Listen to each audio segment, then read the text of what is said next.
Mark, why don't you talk a little bit? Purple Eyes, Scottie Baldwin. Hey, hi everybody. How's everyone doing tonight? Hey.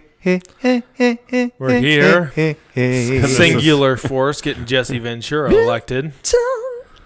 All Scotty's doing is thinking about how bad this sounds. No, this sounds amazing. He's I want if I could $50 Amazon Prime mics. if I could have this mic in front of me all the time. Do they have like a harmonica holder that'll have this mic and these headphones on all the time? We could get you one. Because I would just like to wake That's a up special guest kind of deal, so you're in. just like in the morning, like, hey girls, get ready for school. Yeah, check one. Hey, Yes, honey, I would like another coffee. Are you touring now or no? No, obviously you're home. But I just got back from Taipei, sweet. working with arguably the biggest artist in the last 30 years in the world. 20 years. put a little compressor on it afterwards. How does America not know anything about that dude? They don't know about Lee Home, and Lee Home isn't even as big as Ame. Ame is the biggest artist with whom I've worked. And It's like a whole different world. Yep. Huh? Yep. Asia is a whole different thing. And they don't know about as much about them. They're aware of American artists, but they don't tour over there, and they really can't. So How do you get those gigs? They just call you and they're just like, "Fuck, you're good at your job, so let's do this." I'm kind of the go-to hot Western. I'm like the guy. So I'm the first call in Asia for Western engineers. Made a name for himself over there. Yep, I sure did. So I get the call, and if it's big shows and big money, and it has to be precise, and then you're the guy. I'm the guy, and I'm knocking them down off the list one by one. I'll get them all because it's great. Asia, the musicianship over there is super different too. They're extremely, truly extremely talented, and American musicians would have something to say about that, but they'd be wrong. They think it's all about feel, and it's musicians in Asia, Singapore, and Taiwan, and China. They have nothing. I mean, American musicians have nothing on them. Really? Yeah, because a lot of musicians study, and a lot of them come over to the States and go to Berkeley or Williams or some reputable school, and then they go back and they can all sight read and they can all do feel, and they know all the Italian musical terms, and working with them saves time. So they can all read charts, and they can all the beef that I have with American musicians and Western musicians in general is they all go, oh yeah, but they don't have that they don't have that feel, and it's like yeah, they do. They just know how to qualify it better. They have better resolution. And it's not like magically there are more deeper understanding of music in Asia. It's just that their resolution's different. They understand it's a higher resolution they're working with. It's fascinating. And competition, like I think pound for pound, either Singapore or Taiwan have the best musicians in the world. They're most diverse, multilingual. They know tons of different styles of music. They can play tons of different styles of music, and Western musicians they'll never really cross. The Western market, they don't really know who Taylor Swift is over there. And we're not going to know. You're not going to know Wang Lihom or. You think it'll never cross? It'll never cross. There's geopolitical boundaries will not let that happen. All you get is BTS. Yep, that's all you get. It just shows you you can have BTS and that's it. Like, I mean, how big the fucking world is, right? I mean, simultaneously big and small in the sense that, one, they won't cross, and two, you're doing the sound for them. So it's like a ginormous world on one level, like where you have these lines in the sand, but then you got a guy from fucking the Twin Cities like doing the sound. Yeah, it's they certainly appreciate quality over there. All of my experiences, especially in the past 5 years with Lee Hom and Ame, have been outstanding. They have great artists over there, and they really prize quality. Why you versus some local tech? It's a sensibility issue that I have with the music, and that's odd to me because I don't speak my Mandarin's getting better, yeah. But it's an emotive quality, and there's a musical nature to singing in Mandarin that English. I'll just say it's different than English. Mm-hmm. So there's a musicality to the tones of Mandarin. There's 4 tones in Mandarin. And so even in the speaking, there's a quality to the speaking and the singing voice that lends itself to musicality. It's very, very, they're a musical culture in Asia. And I really love it over there because, so I don't know what the lyrics mean all the time. Okay. So I mean, how would you? So what I do is Google Translate? The production team will get me copies of the lyrics and then in English and then make sense of them, turn it into a sensible version a story. And then I can see what it's about. Is it about a car? Is it about a love? Is it about something you've lost? Is it about your daughter growing up and marrying another man so that he's the man in her life now? What is it about the story? And then that objectively that sort of informs my sensibility about how to mix a song. So I can then go at it saying this is about this, so I can do this. There was one song that Ame did that it was about distance.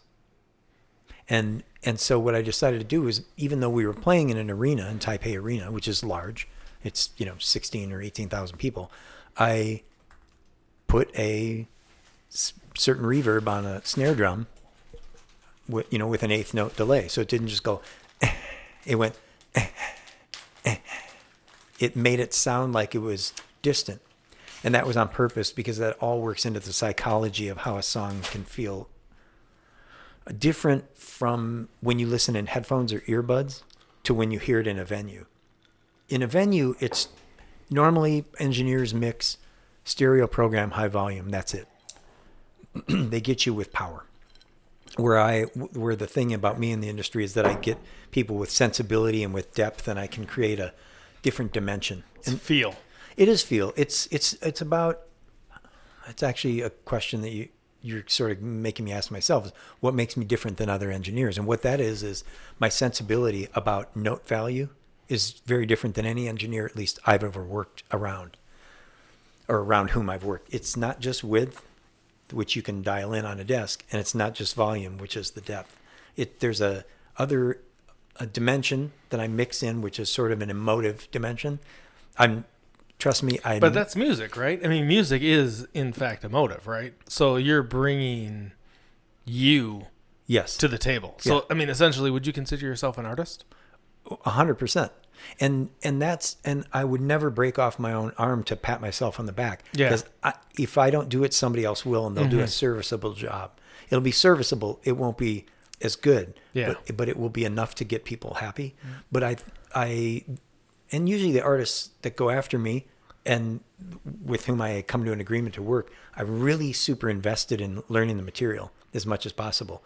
And that's why I'm committed to maybe eventually mastering Mandarin and sort of getting and just because you got to learn the language in order to experience the people. Yeah, and the subtlety, and that's why I spend all the time I can out in the culture. Yeah. Like I had 6 weeks in Taipei. I really fully immersed. I ate things that I didn't even know exist. Yeah, good for you. Other than music, I mean, had you learned any other languages? Because, I mean, you've learned the language of music. Like, clearly you have a sense of all things music and the sounds and how that all plays out. Yeah, that's a good question. Music comes natural to me. Just being a kid born in the late 60s and really taking in all the analog music that was presented in the 70s and 80s. It's hard to not... I would think it'd be hard to be in America and not be sensitive to that sort of pop that was really people really playing. Yeah, I mean, but there's being sensitive to it, and then there's embodying it in a way that can be projected and consumed by others. Yes. You know what I mean? Like I get your point on, hey, people across the 70s were listening to the radio and were being kind of inundated with this music, but like you're taking it to a whole nother level, which is I'm able to feel that and then reproduce it at scale. If I do my job, if I do a great job, you sort of don't know I'm there. Perfect. It's one of transparency, where suddenly you could ask somebody, how did the show sound? And they go, oh, it was great. Like I was there. Yeah. And you were. Yeah. It sounded exactly like it did. And that's where Prince and I sort of disagreed on how to mix it. Mm-hmm. But ultimately, I sort of just, like the glacial will that I have, I just sort of pushed through his desire for me to mix a certain way. And then I pushed through because after all, I was representing what the audience wanted to hear. Yeah. And probably kept you coming back. We ready, D? I was just going to say we should start the podcast.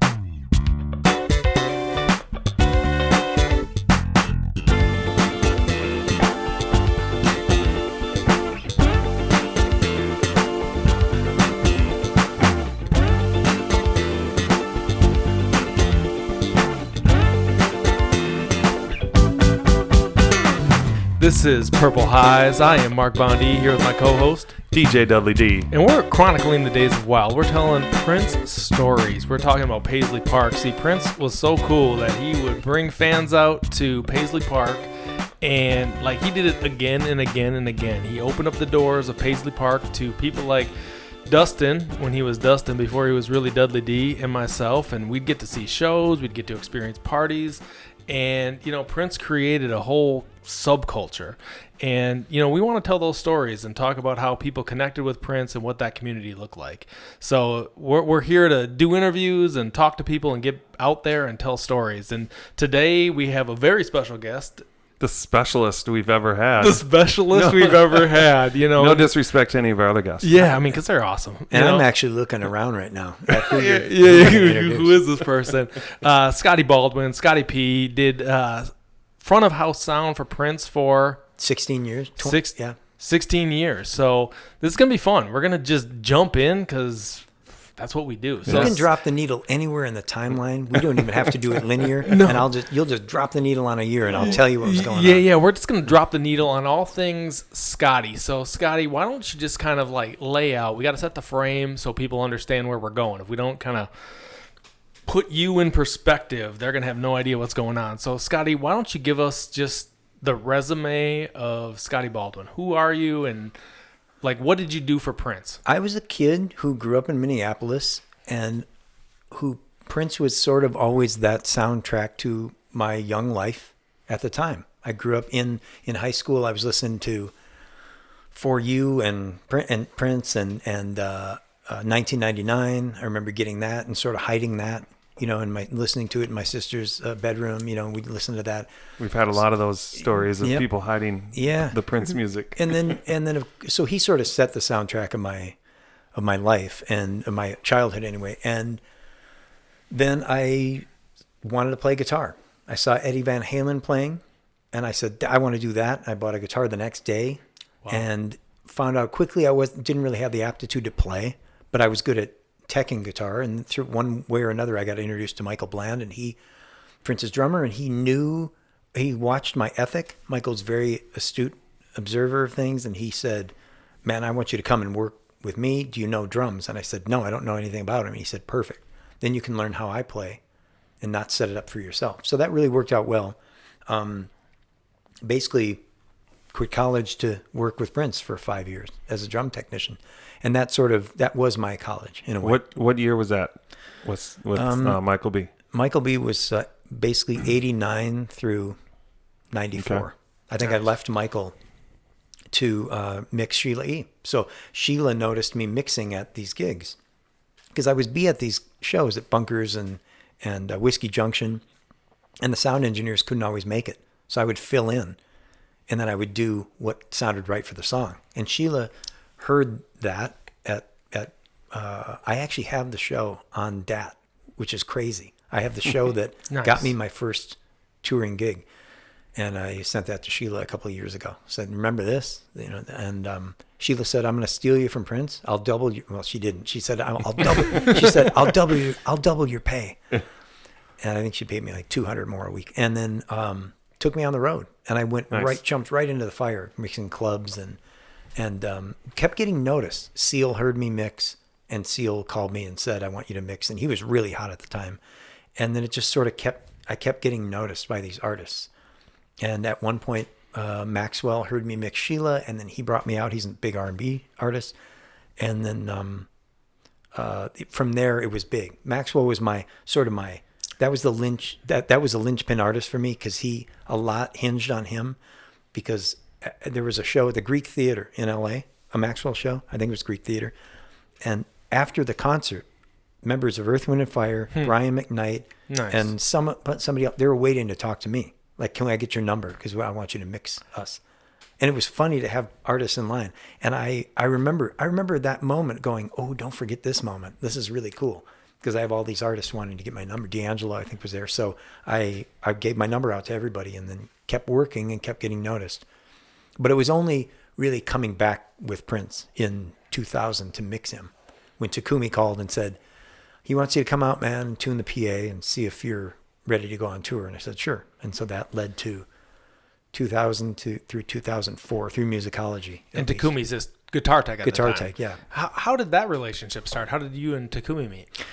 Probably, God, I don't even know. It was probably something. He probably called me cold out of nowhere and said, I'm his guitar tech. Yeah.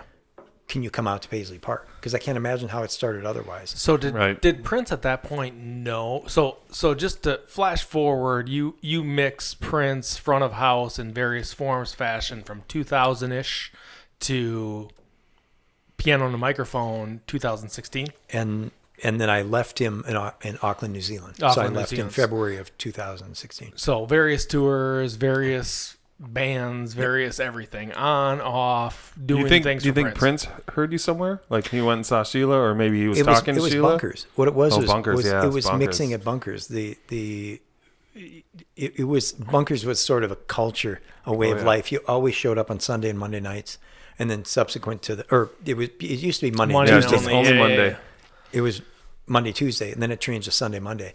And everyone who was anyone showed up there. I mean, Irene Cara came one night and sat in, and all these different musicians, the lead singer of the band Ace, like Paul Rogers, I think, came in. All these big artists. Names. Everyone who would come in town, Seal, that's where he heard me mix. And they came in town, and then they all knew to go to Bunkers. So it was sort of this hub, a spoke in the, like the hub, the wheel, where everyone came to hear and possibly see Prince. Yeah, and possibly see Prince. You know, I think it's interesting because one time I was at Bunkers when he was doing the Third Eye Girl era, and I saw Prince in the corner at Bunkers, and at the same time they had VH1 playing Purple Rain in the other corner at Bunkers. So it was Prince in one corner and Prince in the other corner, and I was like, oh, this is really quite interesting. Here, this only in Minneapolis can you see Prince in one corner, like in the flesh, and in the other corner on the TV. I mean, that place is really still, right? Like the spot for the Minneapolis sound, right? You have all your major Minneapolis musicians, and Prince would frequent. I mean, do you think, I didn't really think about the sound guy being a part of that, but really you became a part of the whole Minneapolis sound. In a sense, yeah, I had a good mentor. Cody Anderson was a good mentor because he was the original sound engineer for Dr. Mambo's Combo. And he was the one who sort of instilled fearlessness in me. Mm-hmm. He just said, don't be afraid of these guys. You just do your thing. You do you. And so I just sort of attacked it. And I would, and quite frequently, there'd be nights that I'd have one too many beers and I'd get really super creative. As many of us have at Bunkers. And I mean, there was a particular night where Billy Franzi, I used to try as an experiment. I took a dry sound of the guitar before it went to the amp, and on that very night, his amp blew out. Wow! And the next song up was Aerosmith, and right, and Billy looked at me, he looked out and he said, my amp's dead. And I said, don't worry, man. And I took another swig off my Rolling Rock and I turned the channel down and I unpadded the channel and I blew it all the way open. And I said, play. And he started to play and I moved it about 1/4 of an inch off the bottom and it went, and he went, yeah. And I never would have done that. Man. Yeah, I never would have done that I probably blew out the op amp in that channel, but it was a fearlessness that everyone sort of had, and there was sort of Michael Bland was really good at instilling that in me as well. Just a reckless abandon. You have to attack everything you do. Michael was actually instrumental in my creativity and being all in and full on. I mean, it's almost a warrior mentality. That's what it is. Like we're face painting up. We're going to war. That's right. We're going to go play this music, and we're going to do it. Not unlike Prince's after shows. Yeah. And that's where, because you knew on the gig, and all the fans who went to a Prince show, it was going to be actually basically locked in to what it was. Nice and tight. Yep, nice and tight. Where we really let loose were the after shows. Yeah. And of course, that's part of the whole thing, is that you can really unleash and let it all hang out. And we're going to talk about that. So Takumi gets you connected, brings you out to Paisley, and essentially the world is your oyster at that point. You go from Sheila E. to Seal to Maxwell, D'Angelo maybe mixed in there. Yep, mixed in. Yep. Coming back into the Minneapolis sound, and now you're rolling with Prince. And we're going to talk about that a bit. But before we do, I want to hit a pause button and kind of go back in time to all things growing up Minneapolis. You talked about, quietly listening to Prince music for you. Your sister had 1999. What was it like growing up in this city with Prince music in the early 80s? For me, it was more about disco in the 70s and 80s than it was Prince. I listened to way more disco. I had 3 sisters. 2 of my sisters are older, and they would constantly play disco records. And so to me, I used to get dragged to church kind of by the ear on Saturday nights or Saturday afternoons to go to church. And I never was into church because my church was like Donna Summer was the pastor.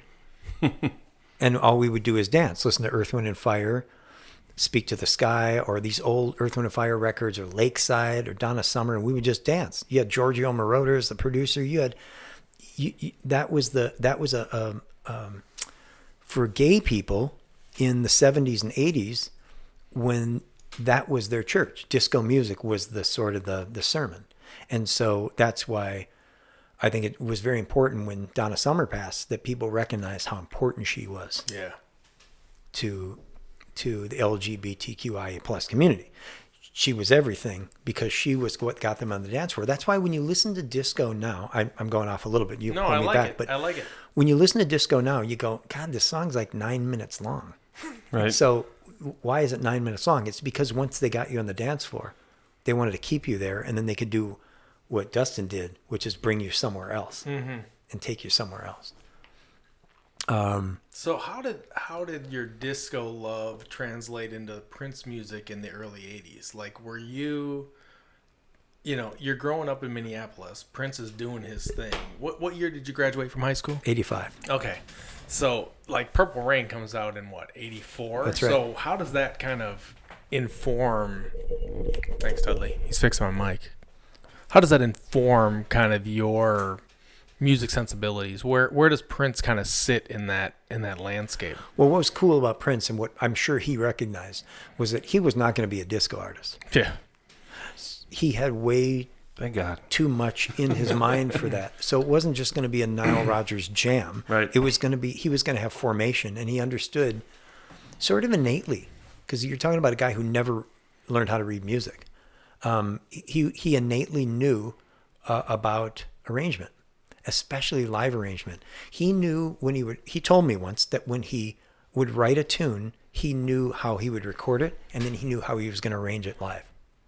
When he was writing it, really, he already knew what he was going to do differently live, and whether it would be faster or slower, or how he was going to cultivate. He saw the whole thing. Yeah, he was. There's just nobody quite that had the vision, or the aural vision of how that was going to end up in a sound landscape, and therefore sound was really super important to him, as evidenced by my.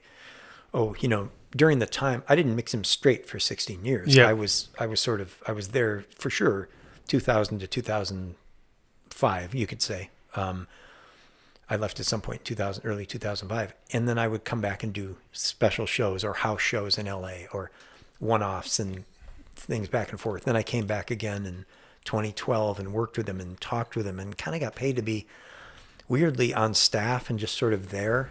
A counselor type? Sort of. Consigliere or whatever, right? That's the word that was in my mind, actually. And it was just sort of, that was a strange, like, couple of years, 2012, 2013. But you were also mixing or no? Yeah, I was mixing. So I was on the road with someone already. And, but I would come back in my off time and just sort of be on staff. Help. And that's when he was kind of cultivating the Third Eye Girl band. And then again in 2015, and then until his passing. So what made me stick there, or made me get called back, especially after we had a couple of disagreements and I left a couple of times, was that I think he understood that I embodied the music. Yeah. And I understood what it was about. And he didn't have to sort of look over his shoulder to know if I understood what he wanted. Well, do you think that you cared about it? Do you think? Yeah, and unfortunately, I made the mistake of telling him once that I cared about it. Yeah. And in the middle of the argument, that was actually a full-blown argument in the middle of the sound stage. And I said, you know what, man, I'm not here for the money. I'm here because I care. And he stopped the conversation. He said, nope, we don't talk about that word. We're men. We're grown men. We don't use that word. And I was like, I'm thinking, what word? I didn't understand. He just didn't want money or care. Which word? Yeah. It was a certain level of professionalism, though, right? Like in his mind, like if you cared too much, maybe you were. No, what it was in that context of that disagreement was he didn't want to care. He wouldn't want to know that somebody cared more than he did. Ah, interesting. And what happened just prior to that was that he wanted me to use this isn't really a deep, dark secret, but he wanted me to use this beat up old Paragon soundboard. Oh, yeah. You know the boat anchor I'm talking Still about. Still there, right? It's in the basement somewhere. It had its time. It was terrible. And there were a bunch of channels that had tape over them. It didn't work. And he wanted to go play the Fox Theater in Atlanta. I don't know what year. And I said, absolutely not. Like, not with that gear. Takumi told me, you want to use that soundboard? And he's like, yeah, it's cool. We'll roll with it. And I said, well, I'm not going to roll with it. I'm not going to put my and there's no way. This thing is, I said, there's nothing wrong. Oh, he said, what's wrong with that soundboard? It's done many tours for me. And I said, I had a great line. I said, there's nothing wrong with that soundboard except it's got one foot in the grave and the other on a banana peel. and ain't nobody coming up to ask me for my number after that gig. So you can only do what you can do with that thing. So this is a sort of remember when anecdote, and I don't mean to make it, go into this, but that was a full-blown argument that went from one room into the other. And then I said, knowing that if I made it into an artistic statement, that it would have more effect on him. So I was smart enough not to ever talk to him about, well, that's probably 250 hertz and I can pull a little of the low end. Like you lost him after 5 or 6 words. The technical argument was irrelevant. That's correct. So I said to him, in talking about this soundboard, I said, here's the thing, man. Right now, there's a woman in Atlanta whose phone cord is probably still swinging because she's super excited. She just hung up with her hairdresser. She has a hair appointment for Saturday afternoon because she's going to see us play on Saturday night. And she's sitting in the balcony, and that's gonna sound shitty to her. And I'm not going to do that to her, and neither should you. And there was about a second and a half of silence, but it was like an hour long. Because I knew like that was a moment. You hit him. Yeah. It was a really long, I still, it's weird. I actually just repeating this story right now, I kind of got a little nervous saying it because that's exactly how I said it. And there was this moment and he wasn't swearing then. Dustin will attest to that. He wasn't around that time, wasn't swearing. And he said, get a pen and paper and get in my fucking office. And he spun around and walked away and I went, oh shit. And I remember kind of sloughing down. And then I went and got a pen and paper, and I went to Takumi. I said, you got to come with me in his office. You got to come there because it's going to get bad. He's like, I'm not going in there. So I walked down the hallway and went into his office. And as I walked in, he was on the computer and was trying not to pay attention to me. And I heard this will conjure up memories from people. As I walked in, I heard, you got mail. I heard like the AOL, you got mail, because he used to have an old AOL, NPG 2000 at AOL.com. That was his address. He put on a song. And I heard that you got mail. And then I stood there in the doorway, and he took a pile of papers and he threw them, kind of tried to throw them at me. I was 10 feet away. And in perfect Prince fashion. All the papers landed, and the one that he wanted me to see landed exactly in front of me, facing me. And it was the last bill, the price of the PA per week, right? The price of renting stuff per week. And he said, here, that's your bill. You can pay it out of your pay. And I said, well, man, I don't have enough commas to cover that. And he's like, oh, I see, Scottie. Okay, so if it's my money, you're okay spending it. If it's your money, and I was like, I don't know, man. He said, if we did it my way, we'd all make more money. And I said, you know what, man? Some money costs too much to make. And I realized that was a good line, and I spun around and I walked out. Good for you. Yep. And I went to my soundboard, and I had a stiff upper lip, and I was still kind of nervous, because I never got 100% comfortable around him. But I grabbed my effects units, and I wrapped my mic cable around him, and I was in a huff, and I walked off, and I left, dragging a microphone with me. And the next morning, Takumi called and said, hey, man, you're showing up today, right? And I was like, no, fuck him. I'm not coming in. And he said, no, don't do this, man, because it probably made his life harder. But I said, no, I'm not doing it. And I didn't come in.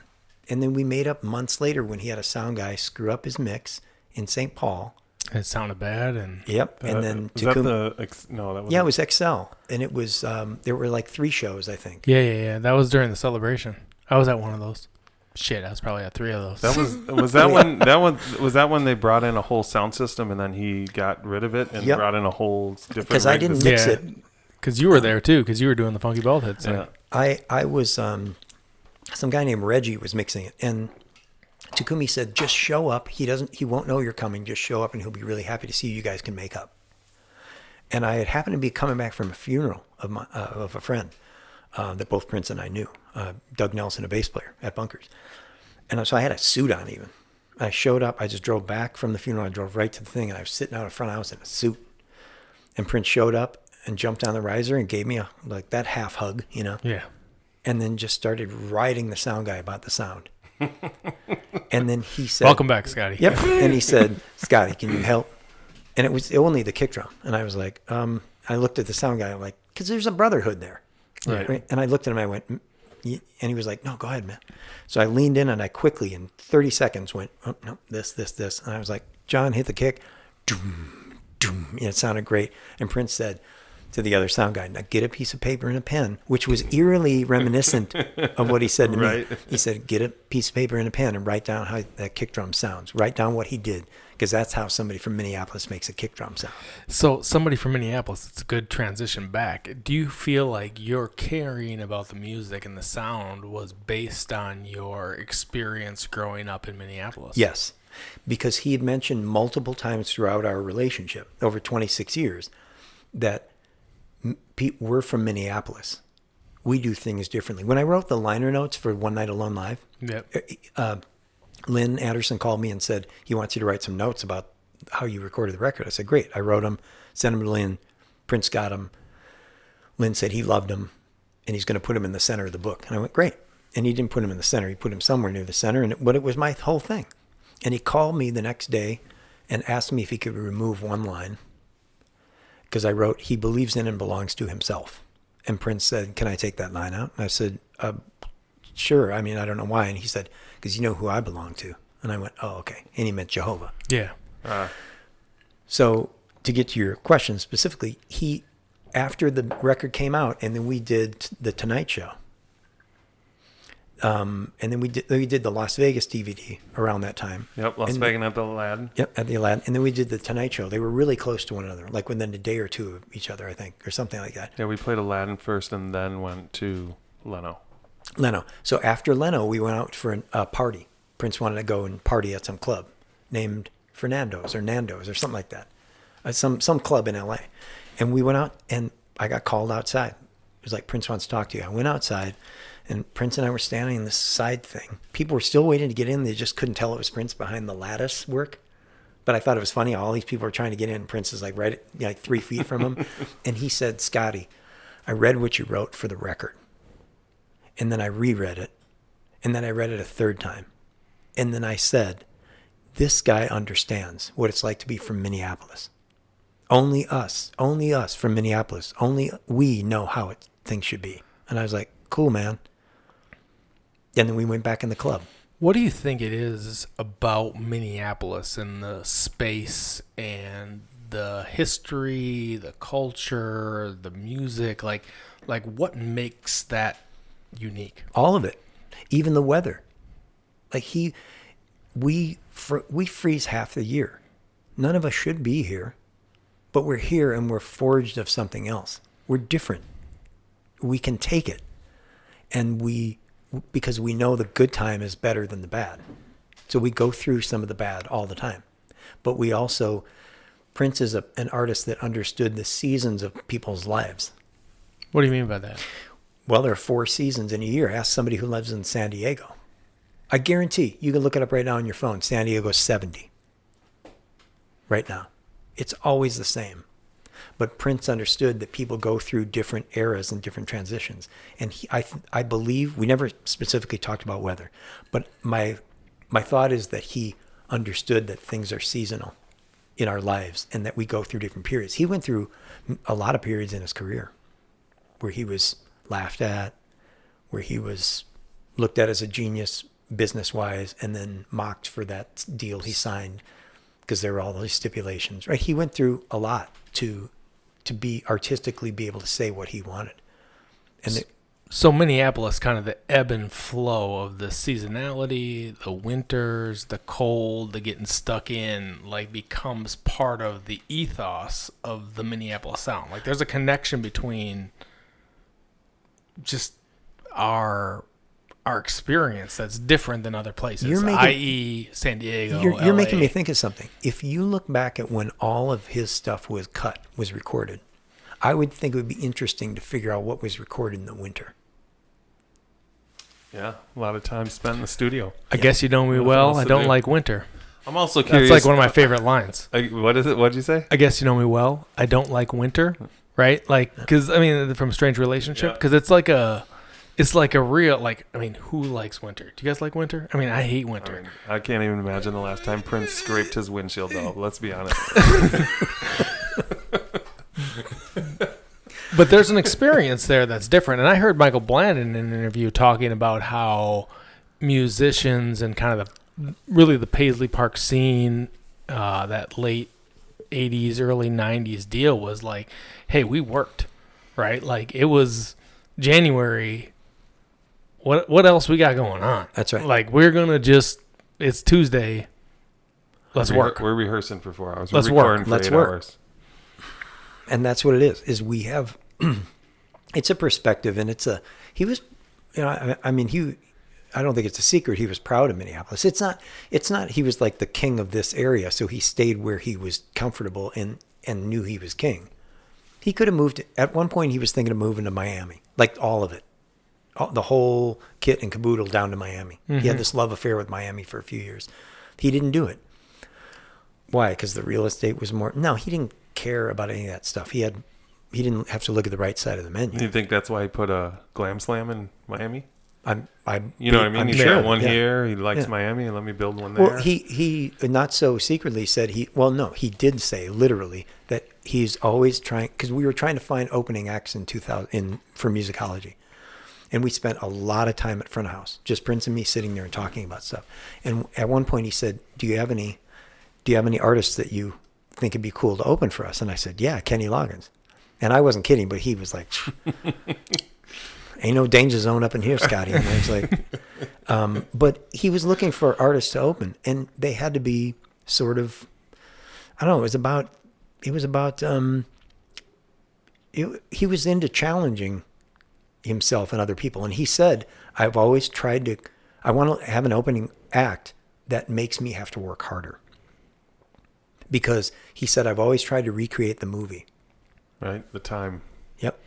So let's go. Whooping them up. So let's go back in time. You're in high school. You're listening to Prince, Purple Rain. Got the album. You're secretly listening to 1999. Yep. Did you see Prince during this period? Like, are you? No. Okay. I was already working for Michael Bland, and I say working for Michael Bland, and when I started mixing, I worked with people Yep. But I worked for Michael Bland. I was his drum tech, and I was a student, and I was learning.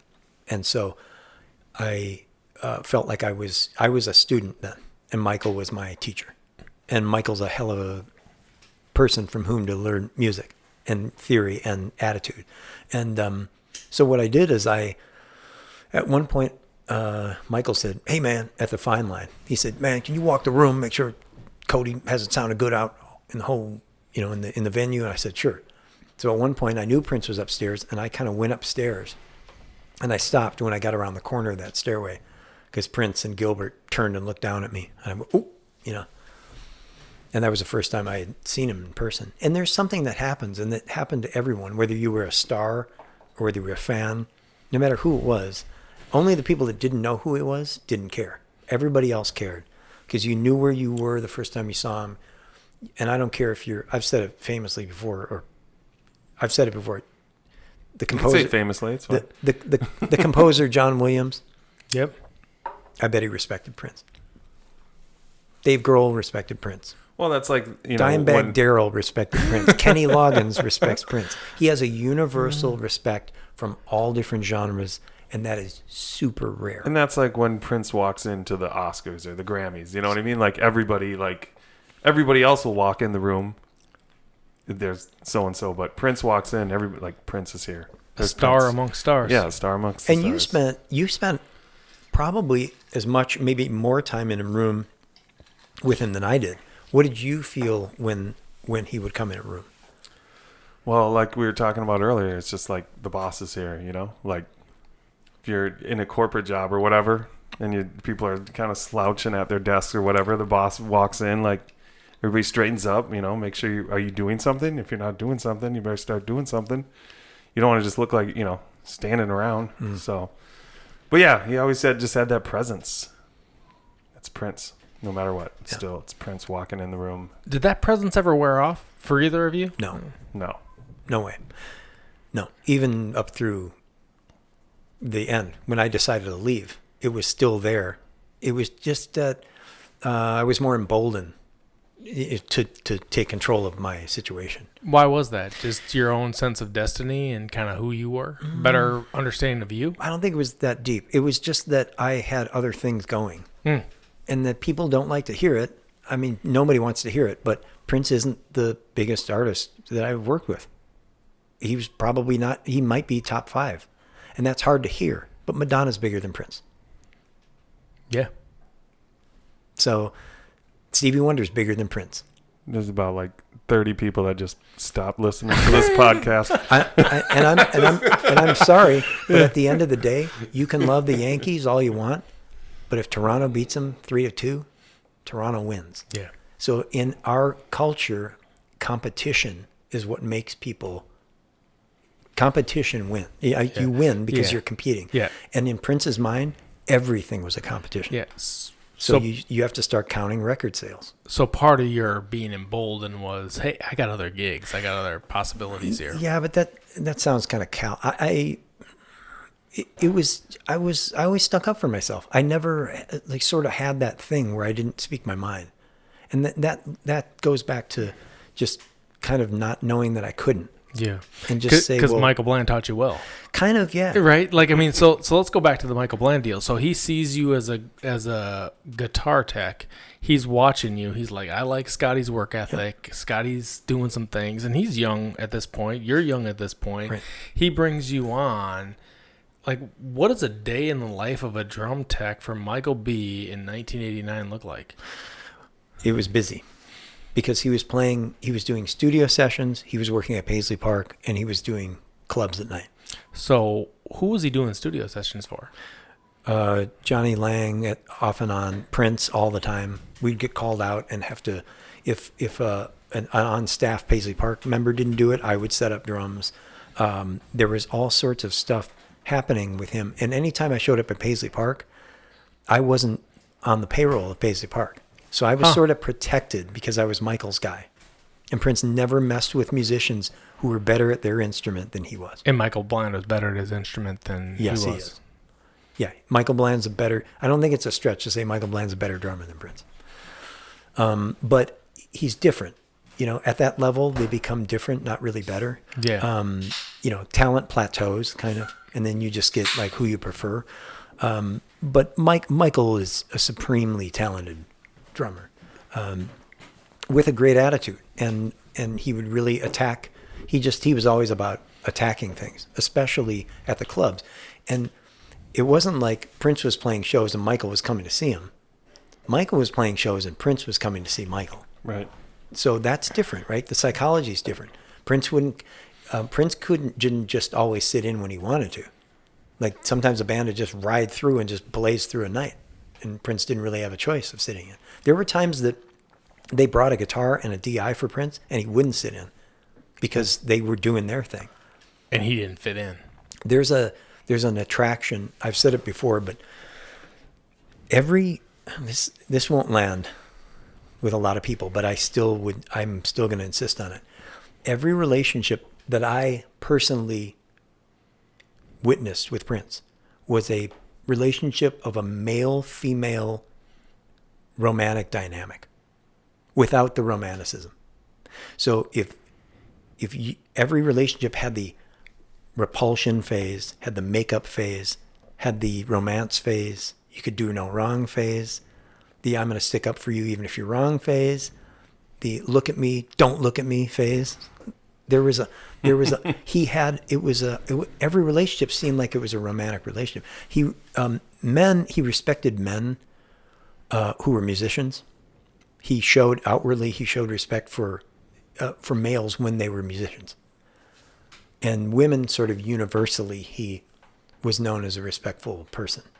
I tend to think that, I may have said some things in the Netflix documentary that it would be interesting when they come out, because I don't really remember saying them, because it was just a very casual conversation. But he certainly had respect, a healthy respect for females, for women, and he also told me that he used women because they did what he told them to do. And that made me, when he said that, and that was January 20th, 2016, the night before the piano show. Scottie, you know why I use so many female engineers? Because they did what I told them to do. Now, that may be somebody just reinventing their idea of their history, or he may have been very specifically truthful. So is that somebody who empowers people and gives opportunity, or is that a misogynist? I don't know, and I'm really not here to judge that. But that was said to me specifically. So I kind of even remember hearing that and going, I could have maybe not heard that. I just fine not hearing that. So flashing back to all things 89, 90, and Paisley Park, do you remember? So you remember your first time seeing Prince? It's at the Fine Line. You turn the corner, and here he is. Do you remember your first time out at Paisley? Not specifically, but Michael started showing up there and playing in a band with Margaret Cox and called MC Flash. And they started rehearsing out there.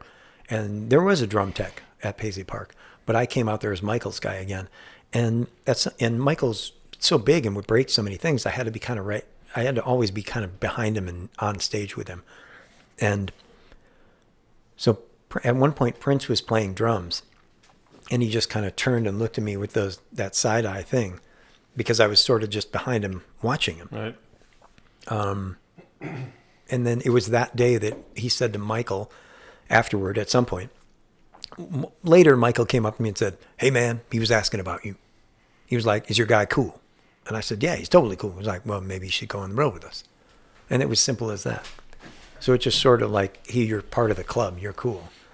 You can be in our club. He vouched for you. Yeah, well, he did. You can let down the rope ladder up to the treehouse. Yeah, you're in the club. You got the secret code. So do you remember? So your first time at Paisley Park? No, it was an MC Flash rehearsal. Yeah, that I set up and was sitting behind Michael. And then your first time seeing Prince, like, do you remember that, or are you just working? Like, hey, I'm sitting behind Michael's drum kit making it happen, so I'm here. There's no first concert. No, I guess that's where I'm going. No, they were shows at Glam Slam. MC Flash used to play every Wednesday night at Glam Slam. Every Wednesday. Yeah. Tell me about Glam Slam. That's good. From your glad you asked that, perspective. And we talked. So we got one time Bill. We're just gonna promote our own episodes here. And Bill used to show up at Glam Slam. Number one Bill. And he would show up. And Bill's seen Prince perform like 300 plus times. Show up at Glam Slam and like Wednesday, Thursday, whatever day things were happening. Mm-hmm. He was there watching music, and Prince would perform. Yeah. So you're doing Wednesday night gigs. Talk about Glam Slam in the early 90s. And, I mean, maybe we should just, lay the context. What is Glam Slam in the early 90s? Where is it? What is it? It was the place to be. It was downtown. It was on, 5th Avenue, right? 5th or 6th? 6th. 5th, yeah. No, 5th Avenue. 5th Avenue. 5th and 1st. And that was the place to be because 3 blocks from 1st Avenue. Yeah, just to give our listeners contextual. It was down the street from 1st Ave and Target Center, and what MC Flash did Margaret Cox. So MC Flash did Wednesday nights because Bunkers was Monday and Tuesday. Huh. So she would go do Wednesday nights, and they would play covers and a few originals, a few songs that Prince had written specifically for Margaret. That was cool because then I was still being paid by Michael, but I could take some dictation from Prince. Like they would do a sound check and then Prince say, Scottie, you think this snare could come up a bit? I was like, cool. Yeah, I'll check with Michael. Yeah. Make sure you check with him. So it was it was a weird permissive thing. Yeah. Like he was asking my opinion and then he would say, but check with Michael. So it was I was being worked into. That was maybe like a romantic phase in a weird, right? Yeah, no, I get that. You know what I'm saying? Yep. Like, it was and then I felt like, he values my assessment of that. And he knew I kept the drums pristine and I really knew Michael's setup. And so it sort of, it was a real special place to be because there was a lot of smoke and telebeams flashing everywhere. It was like a disco and it was always fun to do that. And then you would go from a disco right into live music and then right back into disco. It was, the multiple layer, the 2-layer thing, and people could look down and it was very much like the movie. I mean, he basically was creating the movie. He created his own version of First Avenue. And I think he thought that he was going to cultivate bands there that were going to be good enough to compete with him. I think he was grooming Margaret's band to beat his version of the time, right, but in real life. What happened? He lost interest. Huh. In playing. He didn't want to he wanted it to be a big special event when he played there instead of just weekly. Right. And so were you so MC would play, would Prince come on after them? Would he do, because he was doing gigs there. Right. They were relatively frequently, right? Yeah, but they were kind of sporadic and they weren't on a schedule. So everyone would go there thinking he would come in and he would sit in that, like King's box or whatever, like that box looking over the thing. And is he showing up? Is Kim Basinger coming? It was like there was a lot of questions around that. I mean, would Kim Basinger show up? No. I mean, people would show up. People would show up, and sometimes Prince had like a certain aura about him around. Yeah. Like, hey, but for Minneapolis too, it was like Slice of Hollywood. Right? Yeah, that's right. Yeah, and that was sort of in the Carmen Electra phase. Okay. So we moved on, and so it was just another outlet. Like I mentioned before that in oldie-timey England, and the kings would play each other in chess. Yep. And they would play with real people on a field. And they would say knight 4 to rook 2 or whatever. And the thing would go, and actually they have people standing on the chessboard. That's weird. But that's what Prince was doing. He was using musicians, like he was creating bands and he was like moving chess pieces.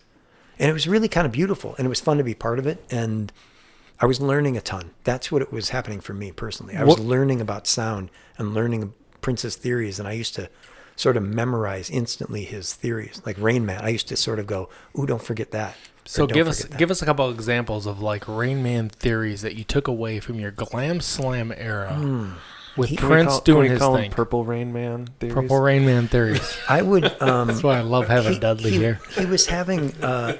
He once said that he wrote Jerk Out for the time just after he had gotten done hearing Brick House. And then he went, shh. He told me, he said, I wrote Jerk Out right after I listened to Brick House. And he went, like, don't tell anyone. That was my secret. Basically, like, he was copying that song. And I didn't really hear the similarity at first, and I don't know if I would have to think about both those songs to hear if they're... But he it's there. Yeah, I guess you're right. It's there. Ding, ding, ding, ding, ding. I mean, there's sort of a...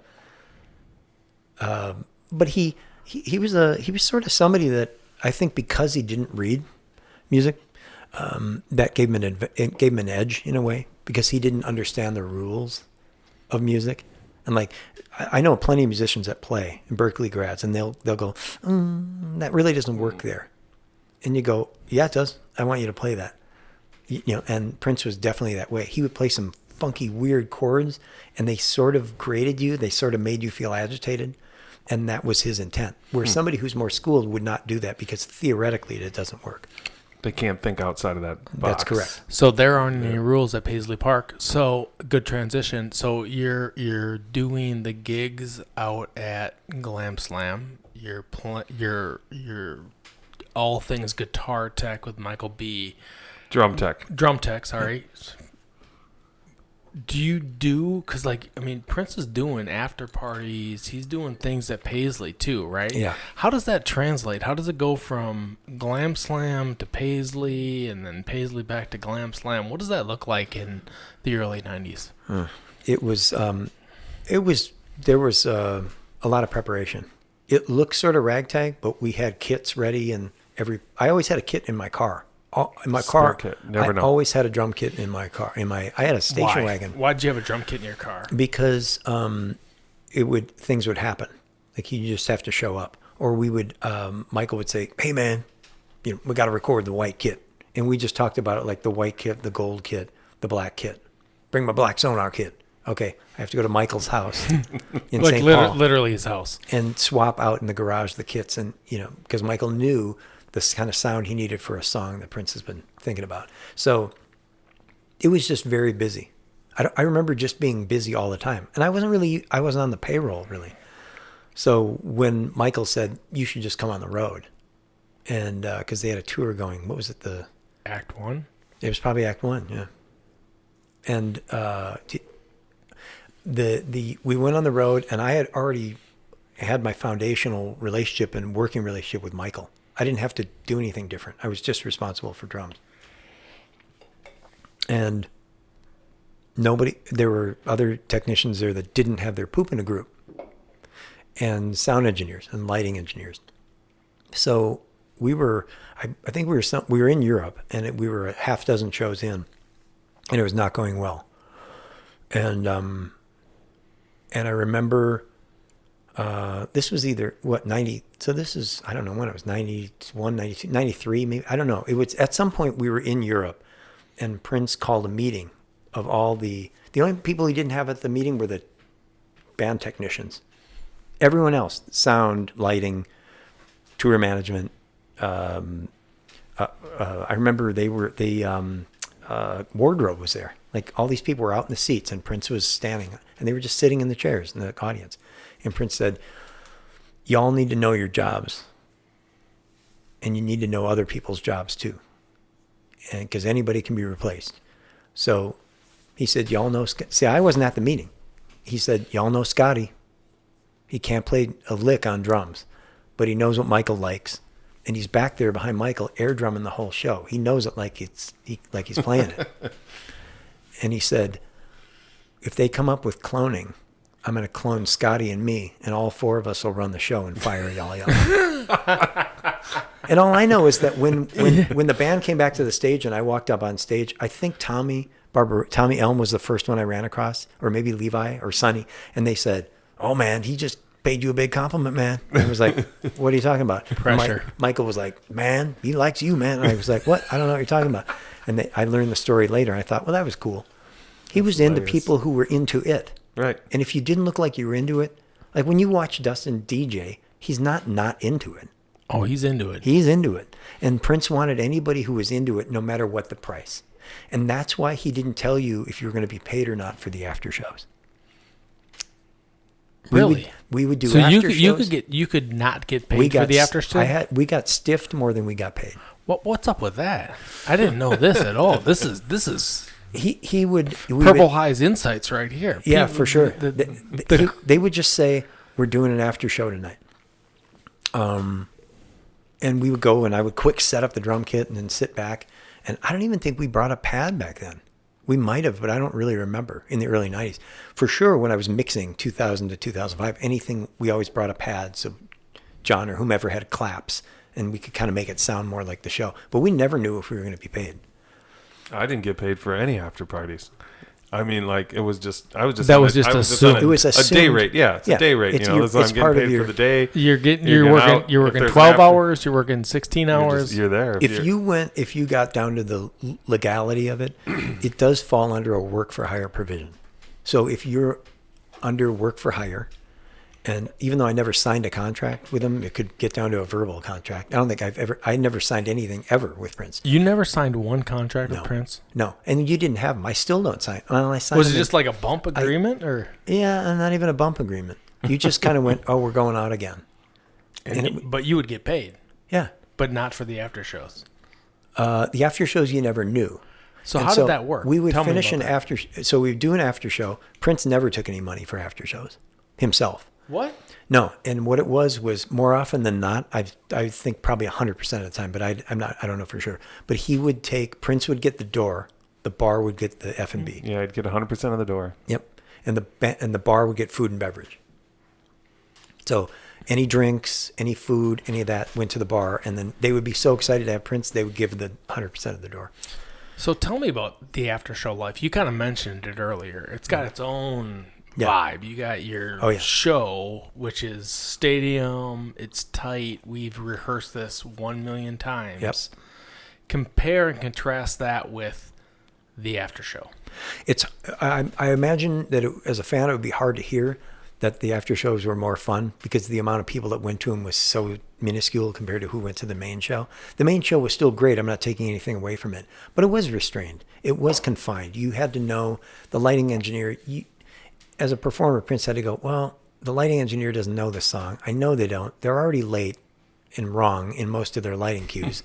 So I'm not going to take it outside, go really outside and go into something. I got to keep it confined. It's got to be 120 minutes or less, and it has to be this and that. But like Prince was aware. He was acutely aware of all these things. He even knew that a DAT recorded 120 minutes. Because as I would record the show, and then later would become the live, One Night Alone live, he knew. He's like, do you have 2 DAT recorders? I was like, yeah, man. They're Y-cable together, so I can overlap them. Be like, cool. You don't ask. Do you think Madonna asked her sound guy that? So he knew that a DAT can only record 2 hours. So he wanted to make sure that I was recording it. Yep, so that we could record up to 4 hours and then go back and forth between. So he was super aware. That guy he had an awareness quotient that was unparalleled. So let's talk on the after show sound. So how did you know an after show was going to happen? Did you know an after show was going to happen? At sound check. Check of the big show, the real big show. Yeah. So talk to me about how you find out. I find out by somebody would get in Prince's ear probably before sound check and say, yeah, we're in Nashville or we're in, wherever, Cheyenne, Wyoming. It doesn't matter. It would be, we got a club, because they would actively be looking for clubs. And they would tell Prince. And so we would do the sound check. And a lot of times we'd do a first sound check, right, Dustin? And then we'd do a second sound check for the fans. Mm-hmm. Then the MPG Music Club days, yeah. Yeah. And so but at the end of that first sound check, he would say, y'all want to jam tonight? Like that meant, do you want to play later? And nobody said no. Was that an actual question? Or? Yeah, well, it was assumed, and I never heard anyone say, I don't feel like playing tonight after the show. And he always, I'm super proud, or I'm proud that he would always ask me. I wish I had recorded them, because every time he'd go, y'all want to jam tonight? And they would always go, yeah. Scottie, you want to jam tonight? Every time. And I would go, yeah, man. Scottie, you want to jam tonight? And so... I mean, that was That was actually every time he played. Scottie, you want to jam tonight? Before sound check. Before after shows. Yep. All the time. Y'all want to jam tonight? And then we go, Scottie, y'all want to jam? You want to jam tonight? I go, yep. And not because I knew money was in it. It was, as a matter of fact, a lot of times we were just tired, right, Dustin? Oh, of course, yeah. You've been or a lot of times too, you'd be rolling in on the bus, sleeping on the bus, coming in straight to the arena, setting up, sound checking, eating, getting ready for the show. And then doing sort of a sound check that was kind of a show. Yeah, there's some of the sound checks would go for an hour and a half sometimes. And then we'd do a 2.5 hour show. And then we'd know that I wouldn't tear down anything. I'd grab my bag and look at my, the technician and go, I got to go. And then we'd get in a cab or a car or whatever and get driven over to this club, super smoky. We'd get inside there. That had a vibe already. A lot of times I'd already be there spinning. Yeah, then all of a sudden, all the band and the gear starts rolling up to the stage. And they would just sort of show up. I usually showed up after Dustin. He would already be spinning. I would get there and I already knew it was him. This is the early 2000s. Yeah. And I would walk in and I would know it Dustin. I would know that it was Dustin because of what he was playing. So then I'd come in and I'd see the only channels to me that were live that I couldn't mess with were his DJ channels. They would say DJ and he would be playing already. And then I would have to quietly, and Prince didn't want any noise in the PA. I'd have to just, with headphones, check all the instruments, EQ them already, and then start recording before they would take the stage. And I remember one city in particular, he showed up before the band and before the techs. I don't even know if you were on the show. It was just kind of quiet. And I got there and he was already at front of house drinking a 7-Up. And I went, hey man, what's up? And I was like feverishly trying to get the soundboard ready. And he goes, you got my keys up? And I was like, yeah. And he goes, I'm going up. And I went, shit. And so I started recording, not knowing if I was even going to get the right levels. I started recording the DAT recorder, digital audio tape recorder. And Prince goes up and I went, oh, shit, there's the mic. And he started just playing a clav. Boom, ding, back, boom, back, right? And then and as he starts talking, I'm getting his levels and I did it all. John shows up. It was really beautiful. It was like watching art happen. I don't mean to be dramatic, but that's exactly what it was. You're watching the painting happen. John shows up. His tech is putting up his drums, and John was helping and throwing cymbals on and spinning the top. And Rhonda starts playing. It was all happening real time. Everybody just sees this whole thing be built right in front of them. And it's like and then John just went, and it ended up being like musicology, the song musicology. So he played like a 20-minute intro. So why do you think Prince does after shows? I mean, nobody else is doing after shows. No. So where did he get this idea from? That I don't know. I don't have the sensibility to. I don't have an informed. I wouldn't want to hazard a guess. He just loved playing. Yeah. And he didn't care what he made, and he didn't make money because a lot of times he would. I don't know what they did with the money when they didn't pay anyone. He probably did end up with the money, but just petty cash. Petty cash. A new zipper for one of his boots. I don't know, but he would. Otherwise, when we did get paid, he would tell whoever was his person at the time. They would settle with the club, and then he would tell them, split it between the crew, the band crew, and Scottie and the monitor guy, or he would say, pay the band and Scottie, or pay the band and that's all. So he would say who got paid and who didn't. And one night at the end of a tour, I think the last show was Dallas. I'm pretty sure it was. I could be wrong, but we got done with the tour. The last show of the tour, he did an after show. I don't think it was Dallas. He finished the after show, and his guy Trevor came up to me and said, "Here you go, motherfucker." And I said, what? And he said, give it all to Scottie. Nice. And I said, what? And he said, I was like, holy shit. And he hands me. It's like a tip. It was a giant 2.5 inches of 3 inches of cash.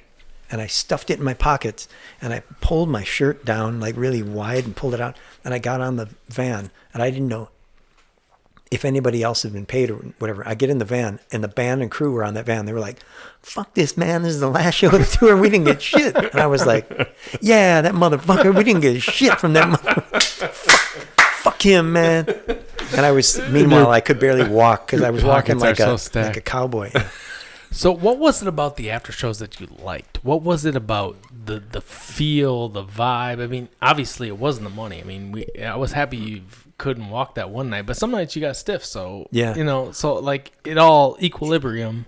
Because you were watching it was being a part of something that was uninhibited. That was completely, you didn't know what was going to happen. Yeah. And it was smoky and it was gross. And sometimes it was just, sometimes it wasn't fun. And sometimes we were just mad to be there, or we knew already we weren't going to get paid. But you were part of something that was really, at least I had that perspective. Like it was I don't know, it was like this weird boot camp that lasted years. Yeah. And Paisley Park, kind of like the concerts out there. Yeah, that's where I was gonna go. It felt like after shows. You know, when you were, before we get to kind of the 2000s and all that, like, did you do gigs at Paisley Park? Because, like, I mean, this podcast is about like the fans of Paisley Park. We talked about Bill Winslow, right? 300 shows. Saw a bunch of shows at Glam Slam. Saw a bunch of shows at Paisley Park. A couple shows at Target Center, right? Yeah. For the gigs at Paisley Park, were you part of those? I was a part of a ton of them, but I would have to actually go on some website and sort of find exactly what I was a part of. Because remember, I'm a touring engineer at this point, and I had my own career going. So,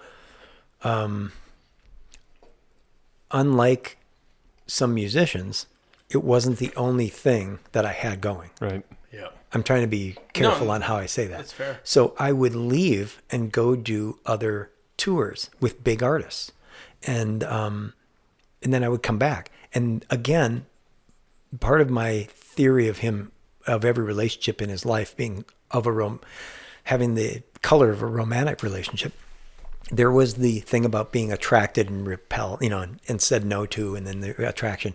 And one time, there was something that he said, I recollect him saying, "Did my money pay for that?" And I said, "No, so-and-so's money paid for that." And it was a little bit of competition. I think he was super competitive, but he didn't get challenged a lot. He didn't get challenged by other musicians. He sort of set the tone in the movie. I don't know who wrote the movie, but he sort of set the tone in the movie of competition. It was kind of a love story with music in it, and it was also a movie about competition. Right. But he did try and create that competition in his own career, but it never really worked. Like he would just shift into a different gear if he felt threatened. He had so many gears. He would just, I don't think I ever topped out I don't think I ever saw him work as hard as he could to have to beat someone. And not because they were enthralled, just because people couldn't keep up with that sort of magnanimous energy. He couldn't really contain that. People needed to sleep. Yeah, that too. I mean, that's a good question. I mean, just people needed to sleep, right? Like, was his drive what they say it was? Oh, for sure. After every show, he watched every show. Right after every show, he watched every show. And the tours that we didn't film on camera, like film and make a, DVD of it, I was happy for that. And then when he did start making DVDs, then it got frustrating because I would get calls in the middle of the night and like, "Can you turn this up on this song?" And I would go, "Oh, man, yeah." Jesus. And I would go, "Sure." And it would be in the middle of the night on a bus traveling, and I would have to go, and I wouldn't talk to him. Like he would tell Zachary or Trevor, or he would tell one of his guys, tell Scottie to turn up the bass a little bit on Sexy Dancer. And I go, "Okay, cool, man." How do you think that work ethic, his wanting or willingness to just watch every show, dial in every detail, how do you think that informed his sensibilities? Like, how do you think that influenced him over time? That's a good question.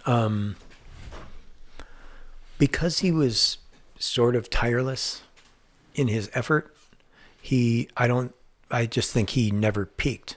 He just kept peaking. He kept hitting the peak of his performance. He kept setting new little records, new little lap times that were a little better than the one before.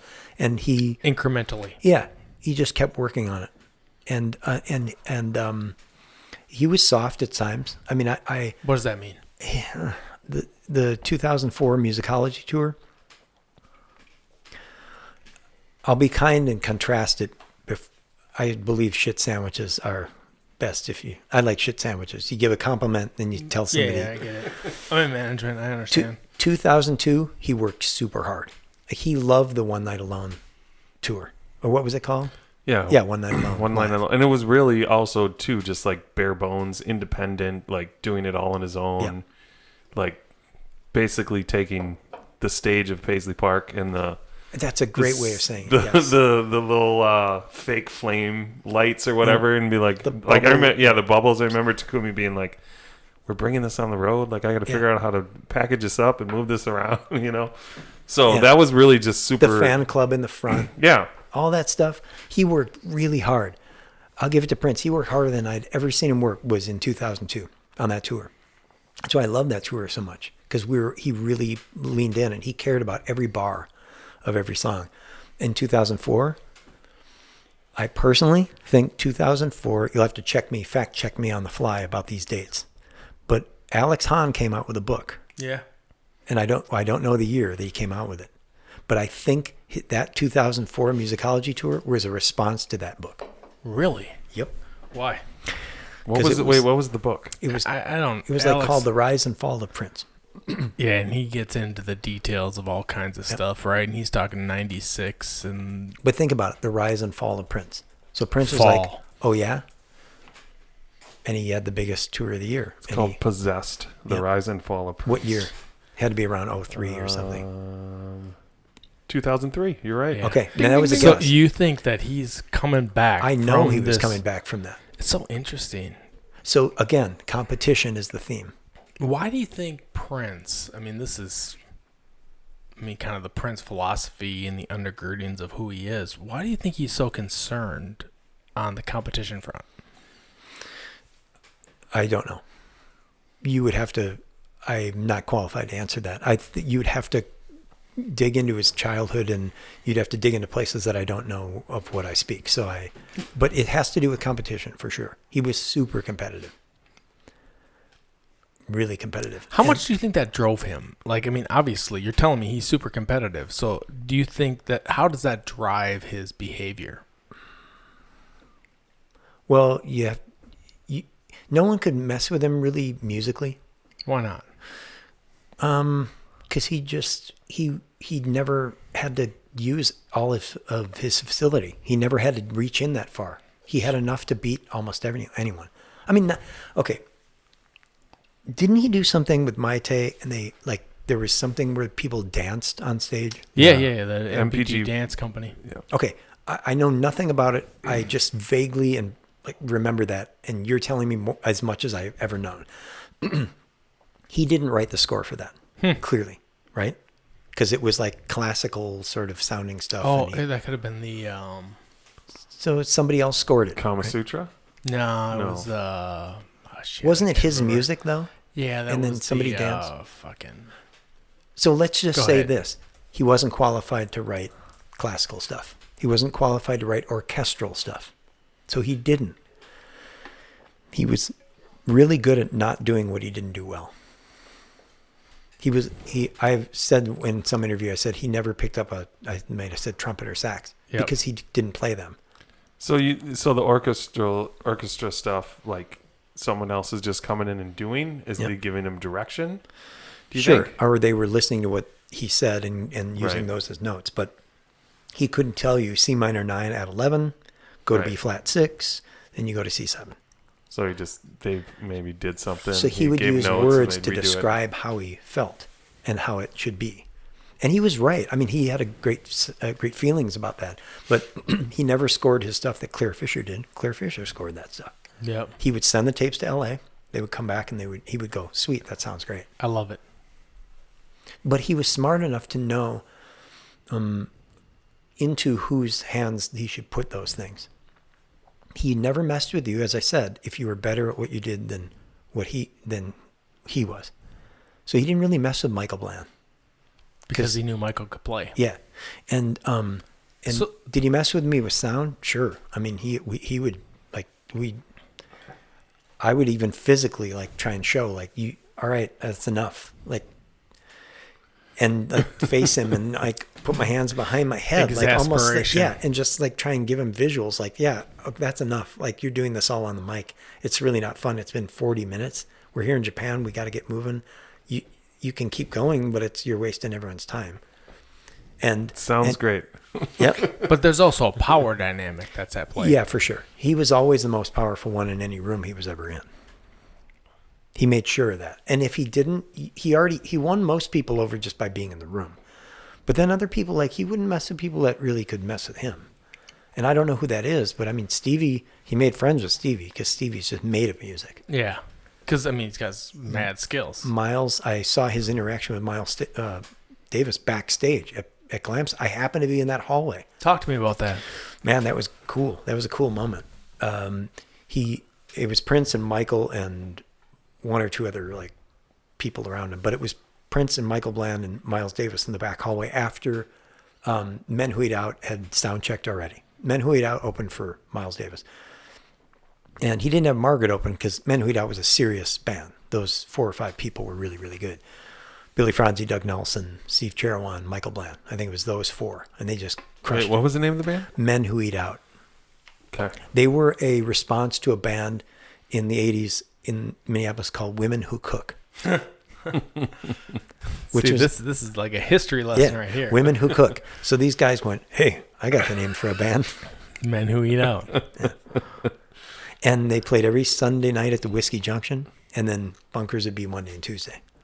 So we had a 3-day week of work, as a drum tech I did. Well, and then you had Wednesday at Glam Slam. And Wednesday at Glam Slam eventually. Just grinding.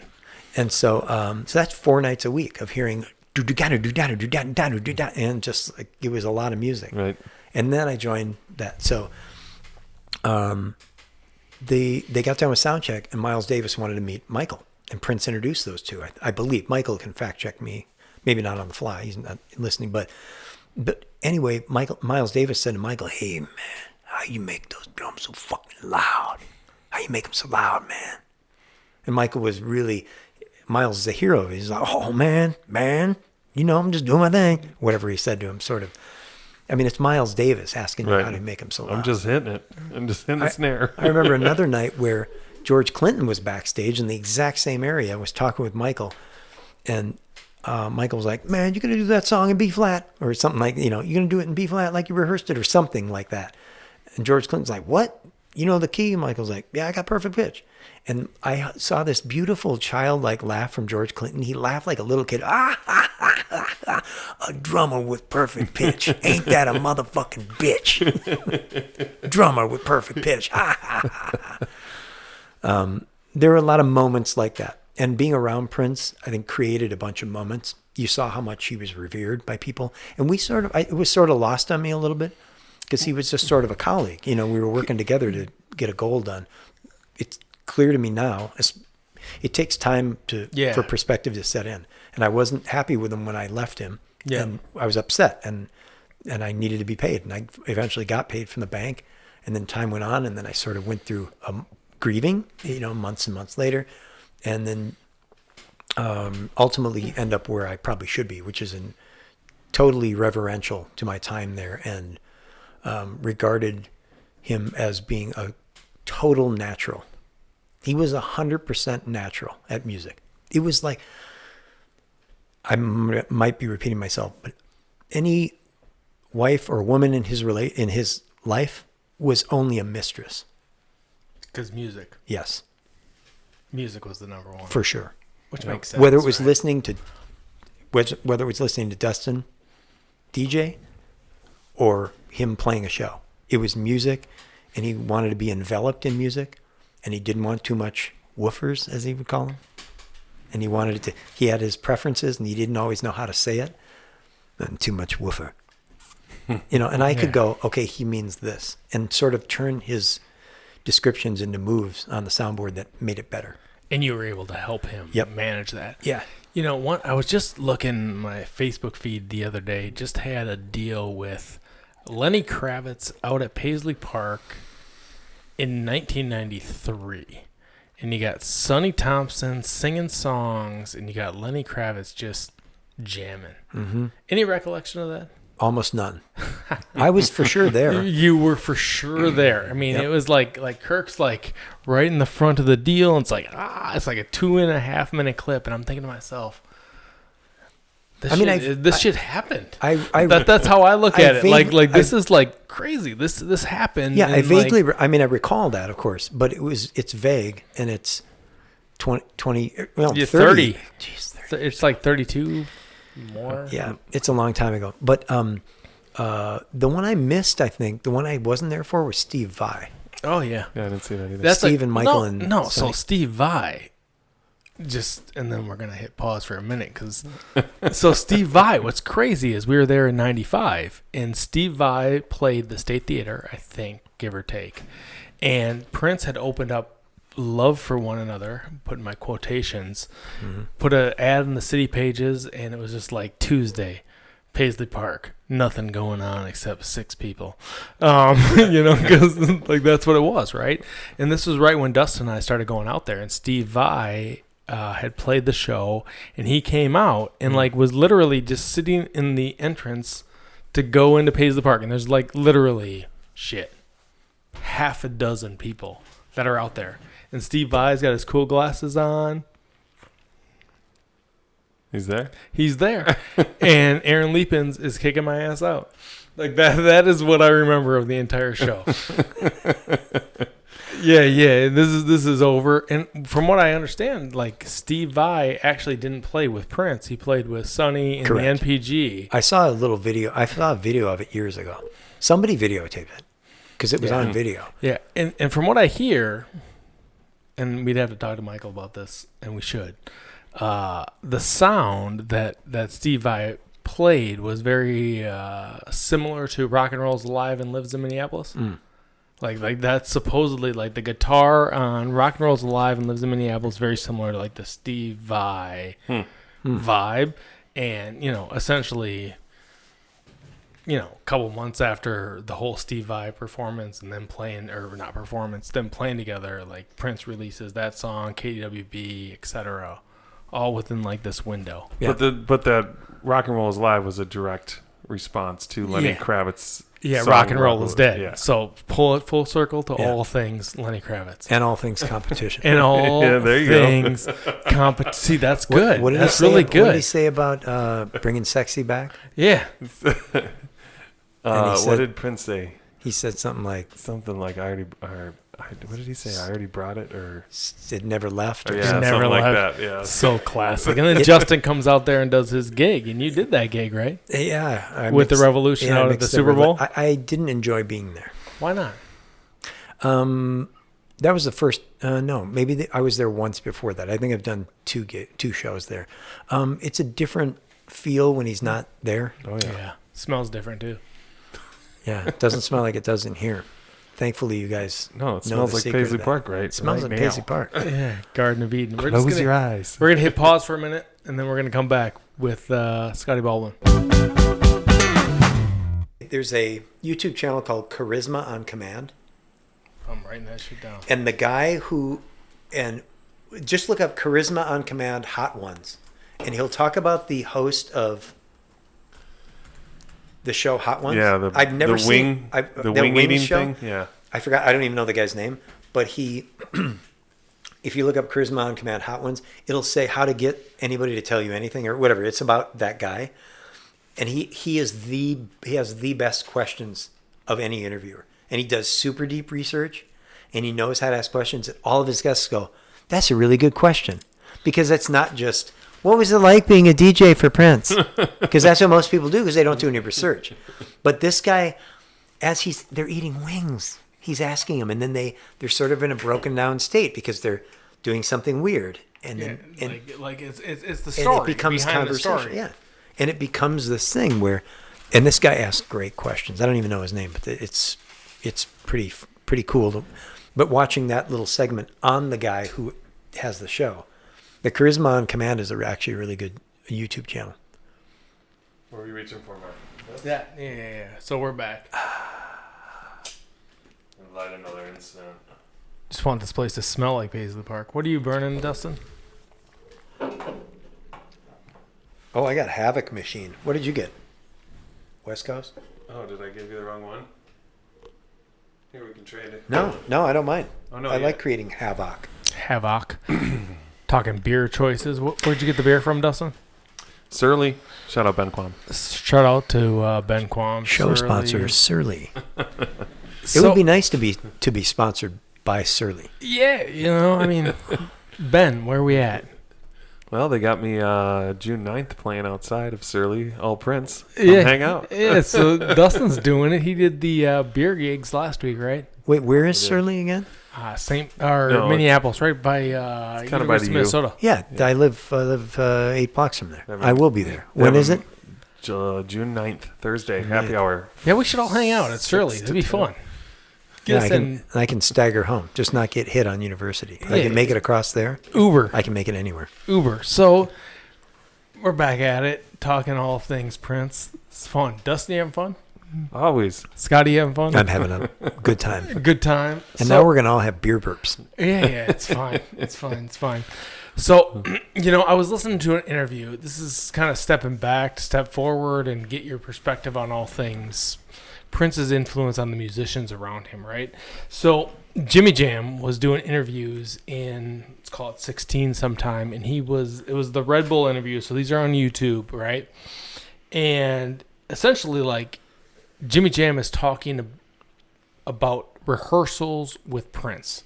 So he's breaking down his time with Prince and how Prince extended Jimmy Jam to be more, right?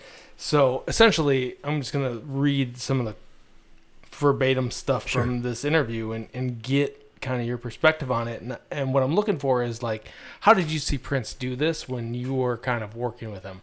So essentially, like, Prince is asking Jimmy Jam, hey, Jimmy, what are you playing, right? And Jimmy's like, hey, I'm doing this, blah, blah, blah. And he's asking Jimmy, what are you doing with your right hand, right? Like, Jimmy was doing something with his left hand. What are you doing with his right hand? And I'm not doing anything, Prince. I'm just, playing the bass line chords. And he's essentially says, you should be playing the chords Monty's playing. And Jimmy says, hey, Monty's already playing those chords, but you've got to play those chords. This is Prince's back to him, because it's got to be better than the record. So this is kind of the live sound, better than the record. So, Jimmy, you're doing one thing, but I need you to do this thing in addition. And Jimmy Jam goes on to say, and this thing, and all of a sudden Jimmy Jam is tipping his hat, and he's playing this, and he's playing that, and he's adding all these elements to the live sound, because Prince is saying, hey, it's got to be, quote unquote, better than the record. Yeah. How did you see Prince influence the musicians around him so that the sound was better than the record? When people look back at Prince's career, they will, if they don't recognize now, he was the greatest live performer of his generation, for sure. I mean, possibly of all time. Again, that's a competitive thing for me to say, but he was right up there. The live stuff was better than the record. I've said it before, 26 years, I never heard him hit a flat note or a sharp note. Whether or not he was in front of a monitor or not, whether he was in front of a monitor or not, he never hit to me, I'd never heard a note be sharp or flat when he sang it. Cynthia Johnson of Lips Incorporated, Funky Town fame, her theory was that he signed a deal with she's like, nobody's that good. She told me years and years ago in the early 90s, she's like, nobody's that good. His day is coming. Yeah. Like, he signed a deal. There's nobody can be that good. And you can look online and look up, like, YouTube Prince fails, and he might be flat or sharp there, or fall or slip or whatever. I never saw it in all my time. He was just he asked of other people, he asked of musicians what he knew he could deliver himself. And so I think if you asked Jimmy, I don't know him very well. We briefly come across each other, and he probably knows who I am by now, but in passing. But if you ask him, I think he would say that Prince wanted things to be together and full and fat and powerful, but at the same time, he always respected space and clarity in the live performance. Let me give you an example. He has talked before about the space between the notes. Yep. It's a big thing to him. And he used to say to the band, at least the band in 2002, and not so much in at musicology band, but he said, come on, y'all, we got to respect our two extra band members, Scottie and Silence. Like, that's right. Weird to say, but cool. And what he was doing was he was kind of saying, we got to give Scottie some silence so that the reverbs can be heard. Right. And so he revered and respected silence in the absence of sound as much as he did sound. So I might be this might be my version of jazz, just kind of riffing here. No, I like it. But the theory I'm postulating is that sound is outward, and silence could be viewed as nothing or inward. I think he viewed silence as an inwardness. There was the absence of sound was still music to him. So the space between the notes was very valuable. It's easier for him to ask Jimmy just to play the left-hand part and not possibly fuck up what Monty was playing. But what he was asking them to do together was to act as one part. So he was asking people to ask more of themselves than they thought they could deliver. Mm-hmm. And if you look at this, if you look at the secret of life, you ask people the secret to success. Most of them say, under promise, over deliver. And when the real secret is over promise, over deliver. If you promise more than you can actually do, it makes you have to do more. And then if you over deliver what you've already over promised, you're really going to accelerate. Prince always over promised and always over delivered. Always. So in your experience, how did he push his bands to do that? Because the energy that he brought to, on the one, oh, y'all don't even know. He'd go off the mic, y'all in trouble. And if he sensed that a crowd wasn't up to his energy level, he would just bullshit them into thinking that they were more excited than they were. And then they would get that excited.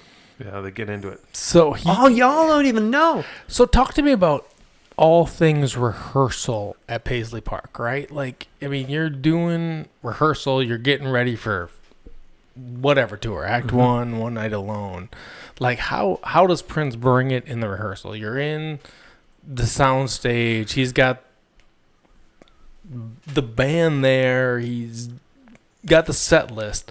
How is he growing them up to do that? Like, is he bringing those cues?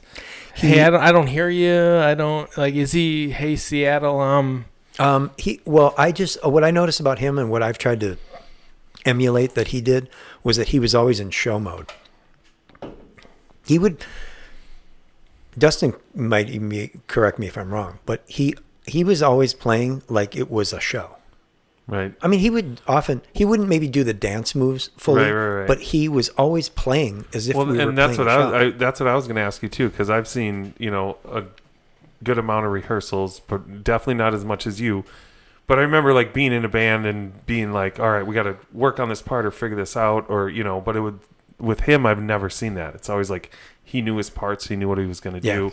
Like his solos were down. It wasn't like, did you ever see that where he's like, hold on, stop, let me figure this out, let me go through this key and make sure this is how I want it, No. Yeah. He always knew his stuff. He always knew it. And he knew your part, and he would show you, and sometimes he would show you in kind, and other times he would be a little more deliberate, and sometimes he would do it to make you embarrassed that he was showing you. Like right. He had different levels. Do I need to play this for you? Yeah. So when I'm in the sound stage at Paisley Park and I'm watching a rehearsal and I'm doing mostly the NPG room, but yeah. Yeah. Oh, are most of them in the back room? Yeah. Once that became a club and a room and got carpeting, that was the place. Really? Yeah. Yeah. I didn't realize that. So but I think also then all the stuff set up for the after party. Yep. He could it was. So would it roll from like if I'm at Paisley Park in 2002, I'm rolling from, hey, we're rehearsing to I got people here on a Friday night? Yep. What time would the rehearsals like if you're it's like everybody depending show on up when at they noon? start, they would show it. I would show up at 10 they would start around noon. I remember them going noon to 6. A lot of that was noon to 6, and we did have a dinner break in there. And is he in there from noon to 6, or is that just the band playing? Sometimes I would come there. When I would come there and he would already be on stage, I would always curse myself in some way. I kept showing up earlier until I was for sure earlier than him, and then that had to be my new show up time. Yeah, your new gig time. I don't remember him. Scottie's sleeping under the board, and he hears a heel, and he just pops up. He wouldn't like I don't remember him being there at 9 a.m. or something like that. Just sort of wasn't. That's ridiculous. And so 9 a.m. But He's a rock star. I used to show up at 10, and just to make sure I was there for a noon start, and I would walk up back and forth. This is before I could run a soundboard with an iPad. I had to run back and forth and snap on mics to make sure they're on, and walk back and then walk back up. And, would you have to check all that? Oh yeah, I check it every day, because if it didn't work, you would hear about it. Well, it was less out of fear and more out of pride. Just like I'm ready and I'm ready to record. This is your job. And I would ready. It might be kind of. I mean, I've never talked about this. It might be a little embarrassing, but for me, I'm not sure yet. I haven't said it, but I used to practice almost like a choreographed how I would start a recording. Really? Yeah. So tell me about that. Because the recording deck was a little bit farther than I can reach it from the sound desk. So I would say, okay, if he asks to record, I'll lean over like this. Would he sometimes not ask you to record? Oh, yeah. I mean, most of the time I wasn't recording. So what's the difference between, hey, I'm recording and, hey, I'm not recording? One show in 2002. What does that mean? The band was jamming. Dustin was there. The band was jamming. And at some point, he went on the one. And he goes, oh, Scottie, I hope you recorded that. Oh, shit. And I went, no. Yeah. And then he goes, oh, you're fired. And I got a bee in my bonnet. And I pulled the master fader down. I marched right up to the stage. I knew if I didn't nip it in the bud right away, I know it sounds like this is exactly how it happened. I ran up the center aisle. I jumped up on the lip of the stage. I walked over. It was a theater tour. I walked over to him and I said, hey, listen, man, if you want me to record, just say Scottie and then nod upward. And then I'll fade up the recording. Nobody has to know. The musicians don't know. Nobody knows. Well, it was more so like, I'm not going to record unless you say Scottie. And then nod upward, and then I'll start a record. That's our shorthand for recording. And then I'll make sure I fade up the recording and have it be on the one. Right? So why is he recording sometimes and not recording others? Well, when he said that... Oh, so wait, hold on. You're also saying, like, if he's already playing... that's playing, correct. That's right. correct. Okay. So if he's playing and he feels the jam, and he's going to maybe get a song out of this... Okay. I don't want him to end it and then go, did you record that? And I go, no. Because then I look like a dick. Because how would you know? So when I jogged up there and jumped on the stage and went over to him and said in his ear, if you want me to record, just say Scottie and nod upward. You don't have to... Well, I didn't say you don't have to say record. Specifically what I said was, if you want me to record, just say Scottie and nod upward. And I'll start recording right on the one. I'll fade up on the one. And I think he liked that because then he had me do it a bunch of days in a row. And they would be jamming. He'd go, Scottie. And he would tilt his head upward. And then I'd pull the record fader down. And then I'd start the recording and then go, 4, ding, ding, ding, ding, ding. So and you would practice that. So he just knows the obviously. timing. But, you're saying I mean, you had it rehearsed in your head.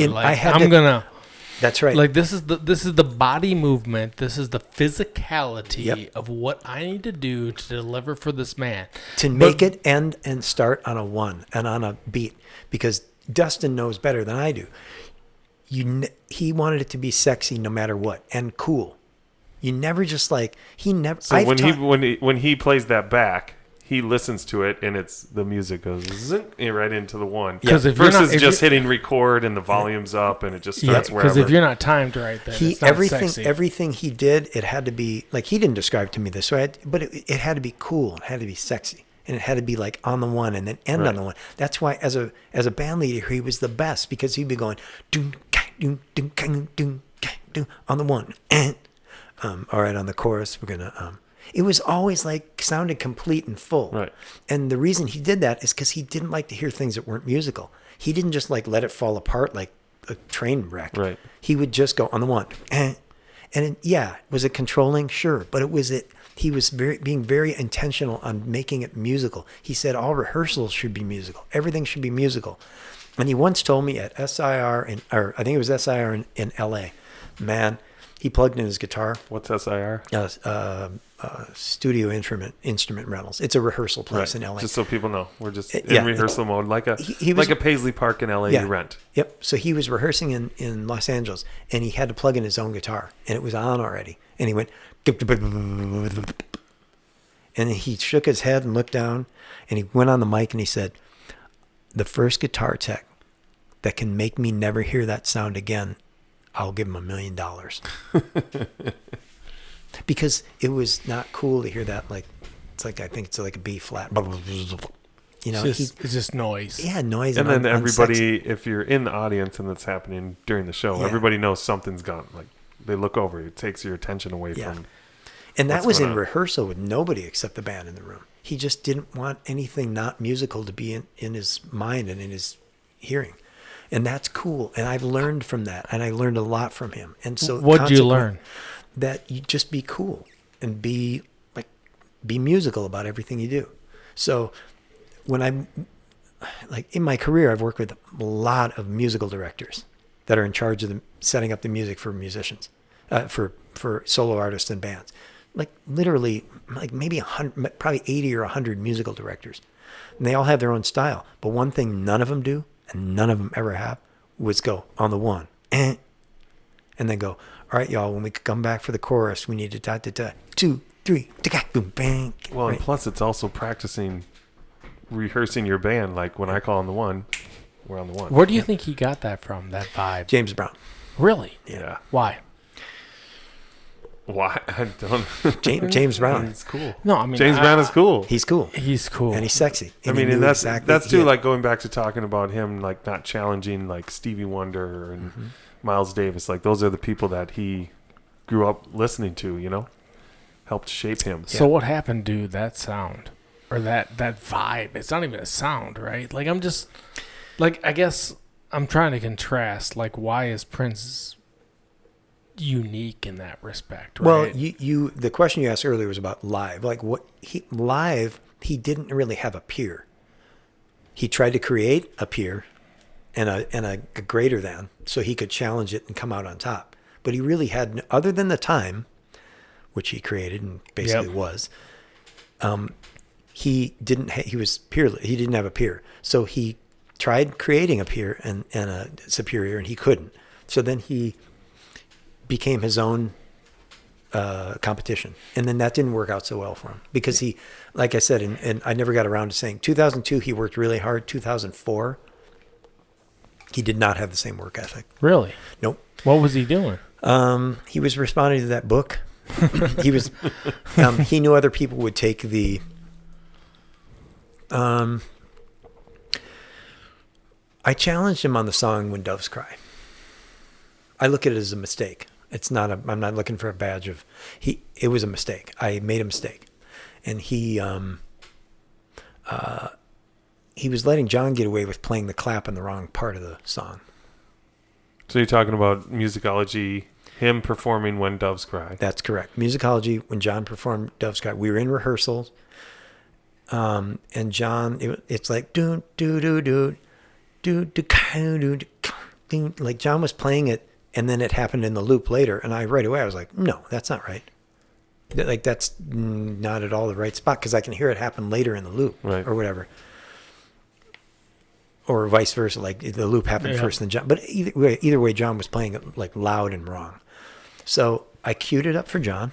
And on a break, I said, John, come here. Like, do you want to listen to this? And John listened to it and he was like, what? And I said, that's the studio version. Like, you should probably play it. If you're going to play the clap, play it when the clap. And he was like, no, I think I just like, that's where I play it. And I think that's where it should be played. And then suddenly I got that like, well, Prince has asked me to be the eyes and ears. He's like, be my eyes and ears. I can't be where you're being. Right. And so we had this sort of weird agreement, or not weird. I would call things out to him privately that I thought weren't working. Man, I caught him on the wrong day because Prince? Yeah. Because the break happened. Prince walked back in. I was like, I actually remember like deciding at the last second to do it. Like if he comes in first, I'll mention it to him. He walks in first from break, and I was like, "Hey man, let me just mention something to you." Like John's playing the clap on the wrong spot. Oh. Which is like ratting out you don't do that. But it was for the sake of the music. I've always tried to put the music first. And man, he knew it was wrong. He knew what I was talking about. And he said, "Are you the musical director?" And I was like, I remember that feeling inside when I was like, "Oh fuck, I fucked up." And I said, no, man. I mean, I'm just pointing it out because like you told me to be I remember saying, you told me to be the eyes and the ears. You said. And Prince made a point of it. He let John keep doing it. And not only that, but during the show, he would come down my, it was in the round. Yeah. He would come down my, like toward me.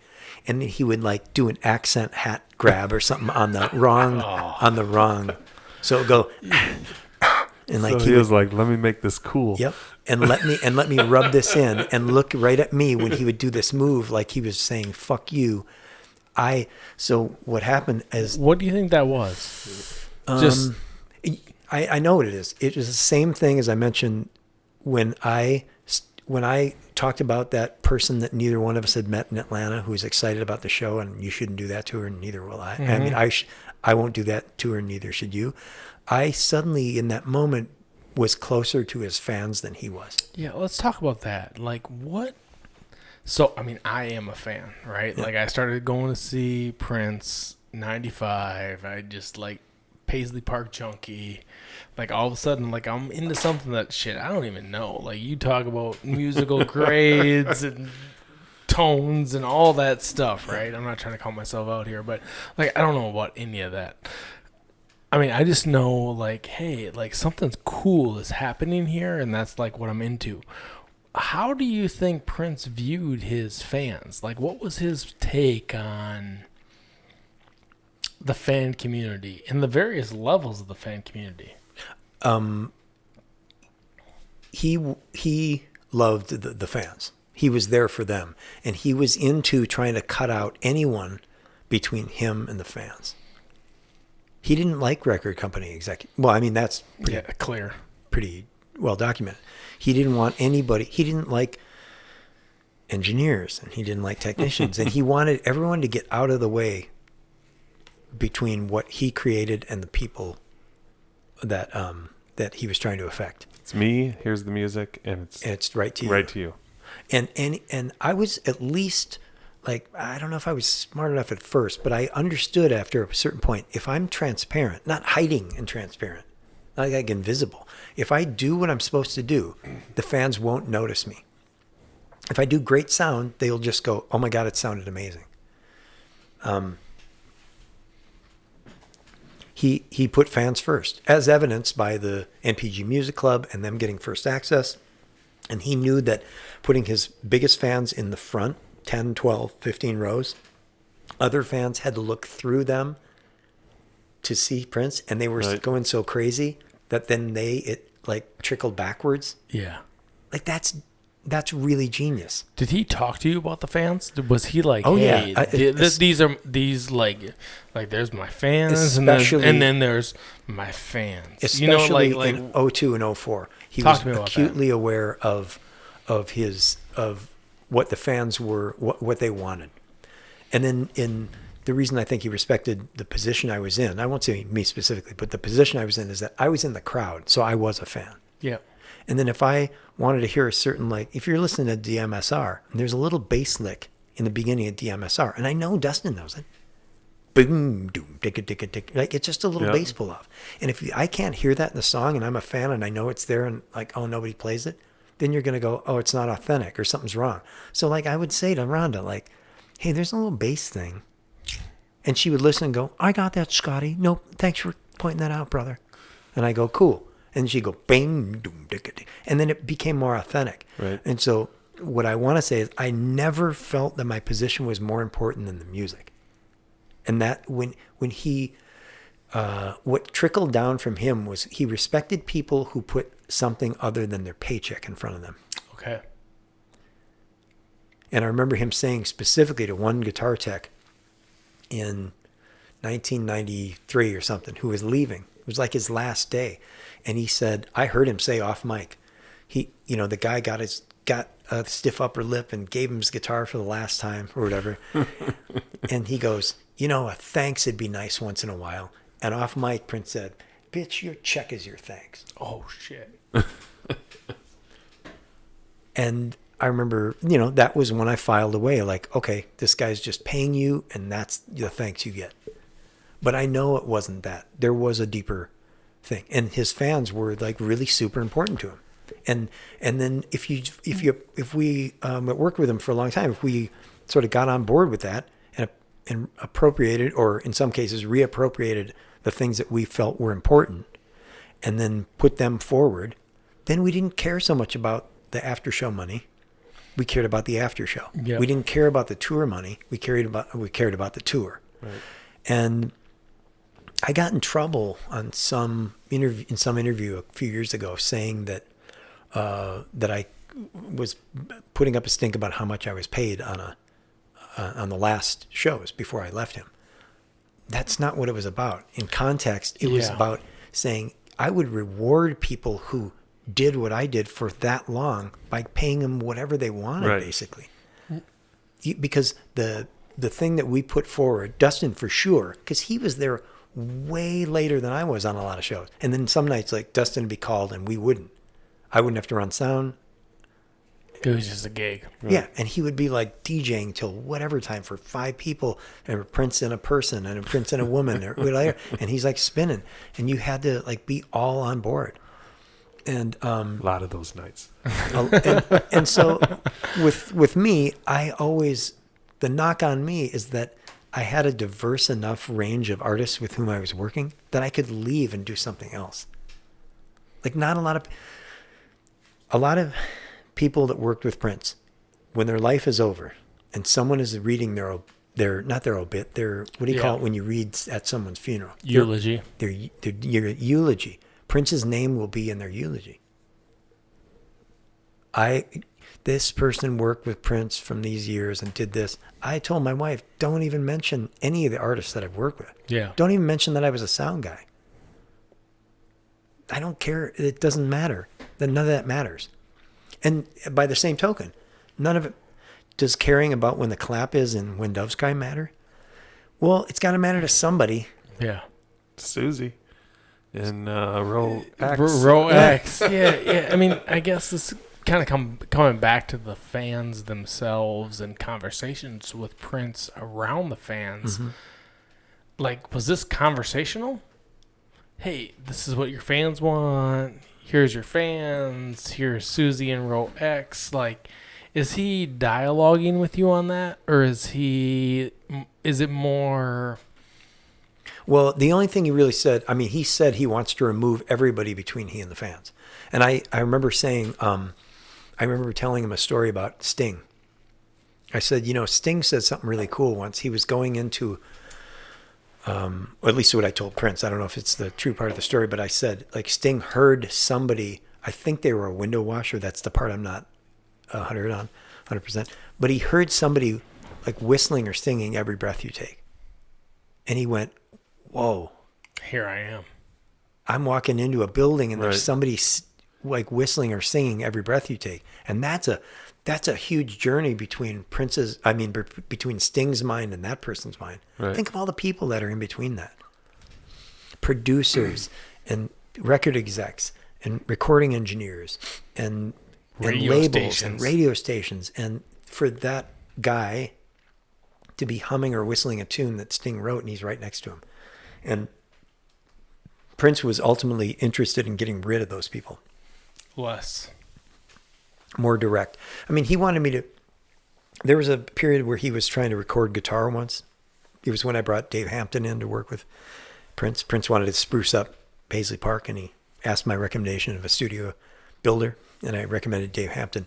And Dave came in, and shortly after that, Prince had an engineer in, and he was trying to record a guitar part, and the engineer like turned and started playing with gear, and Prince said, no, I want this guitar. He taps on his Hohner. I want this guitar to go to that tape machine.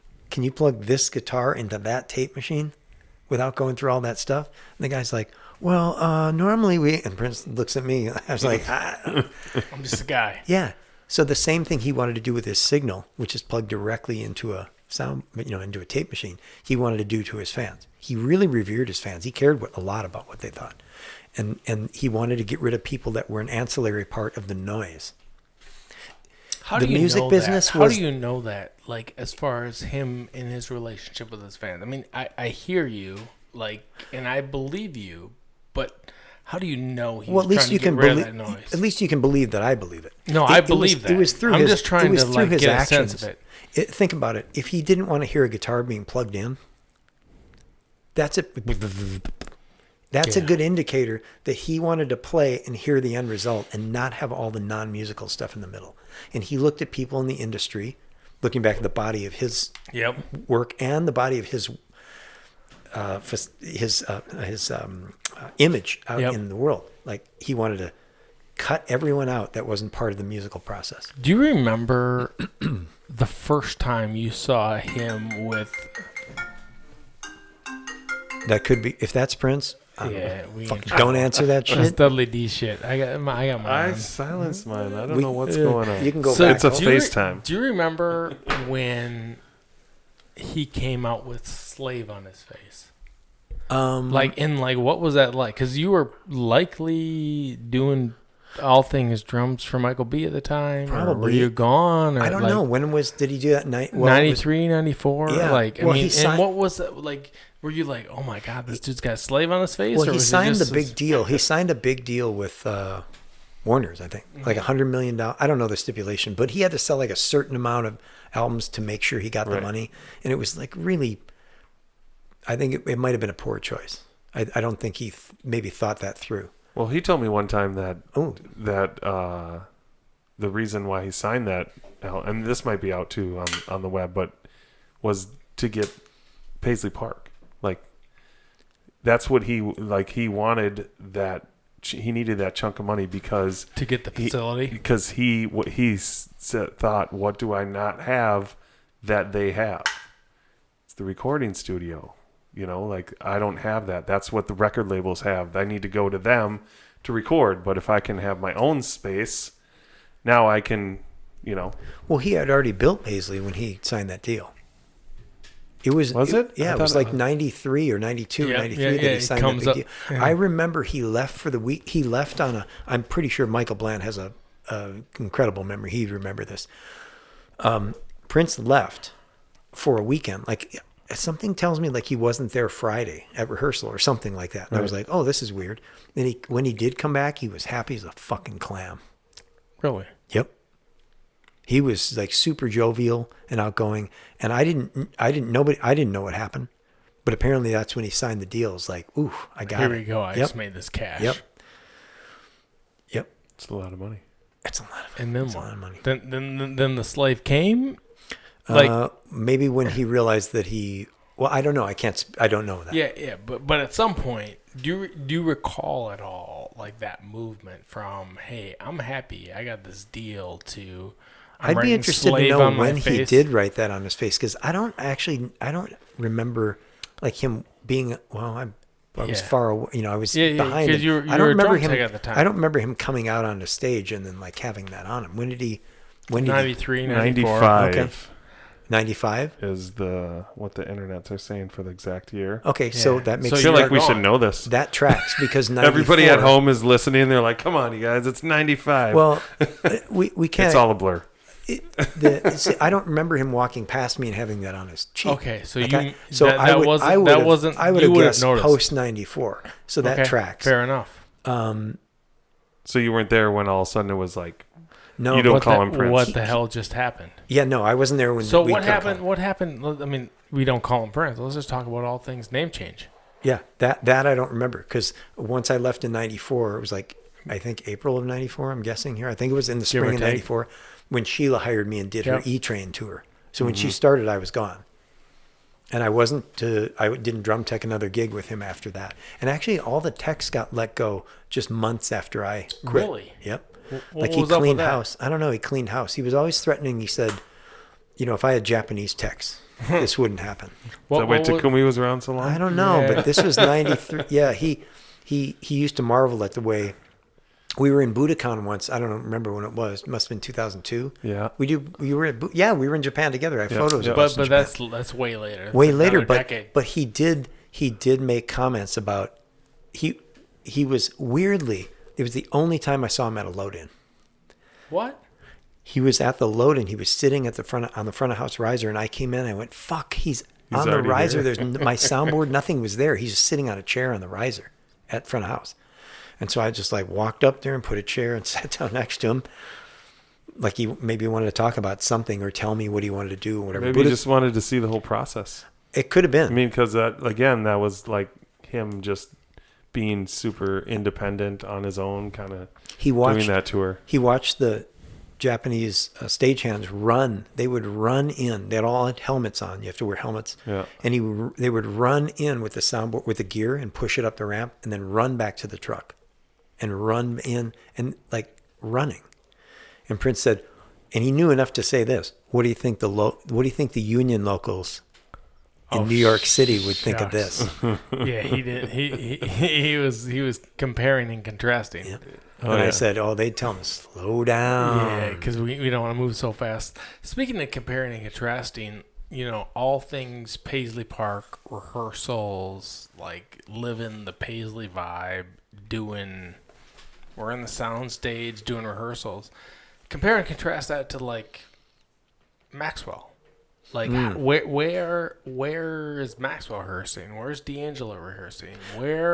Where's Duran Duran rehearsing? How does that because Prince had his own facility. Yeah, everyone rehearsed usually in LA at Center Staging. Maxwell certainly did. We spent weeks and weeks there. God, I remember almost feeling like I lived in the Hilton, the Burbank Hilton. Now it's the Burbank.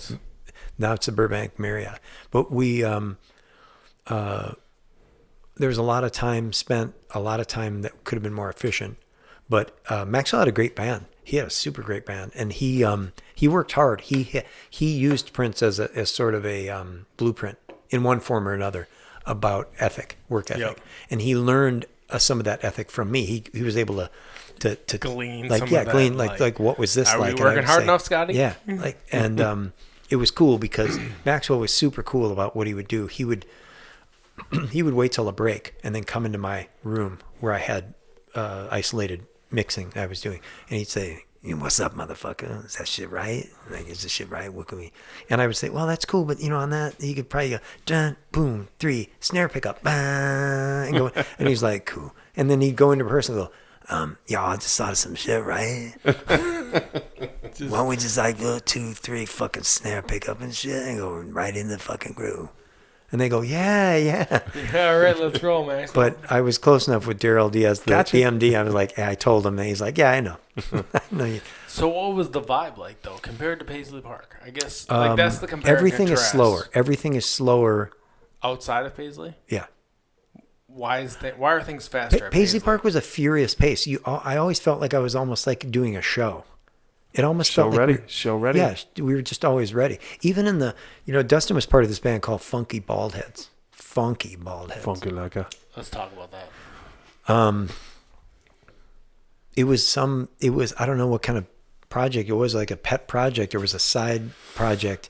It was something Kirk started. I mean, Kip and Devious were around. Oh my God, Mike Scott, Fish. Me, but I think all of it. Morris was part of it too. Yeah, I mean, I was kind of brought in at the tail end of it. I believe we did a bunch of shows. I was bald, and then Prince was like, "Why don't you put the DJ in the band?" And then that's when I first started touring with Prince to open up the show, spinning records while people are coming in, and then perform with the Baldheads. Yeah, that was spin some 2000, more. 2001, right around there. And then lights would go out. You'd cut my music. Yep. People would haul my stuff off the stage, and then Prince would come out, and then I would get told where the after party's at, and 15, 20 minutes before the show ended, I would get in a car and go over and set up for the after party to be already ready to play. So But it was, all of us were bald. The band was bald. I was bald. It just became this thing.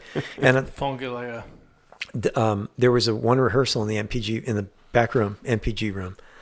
And I don't know if you were a part of this. It was great. It was a great, like another little moment that Devious, like DVS, right? Yep. But he called him, it was Devious. He is the creator. I don't even know his real name, but he is the David creator. Schwartz. He is the creator of the Purple Highs logo. Our whole logo. Man, he is amazing. Thank you. And he wouldn't remember me, but I was mixing him, and he was so into his rehearsal. Not even a show. It was just a rehearsing, and Prince was sitting next to me on a stool, and we were all kind of grooving to them playing, and it was the end of this song where he gets kind of violently like that, and he grabbed a trash can. And he turned it over and dumped it with the mic in his hand. He one-handed a trash can. All the fucking trash fell out on him. No. And he let the trash can slam down on his head, and it was all like in a cave. And he went,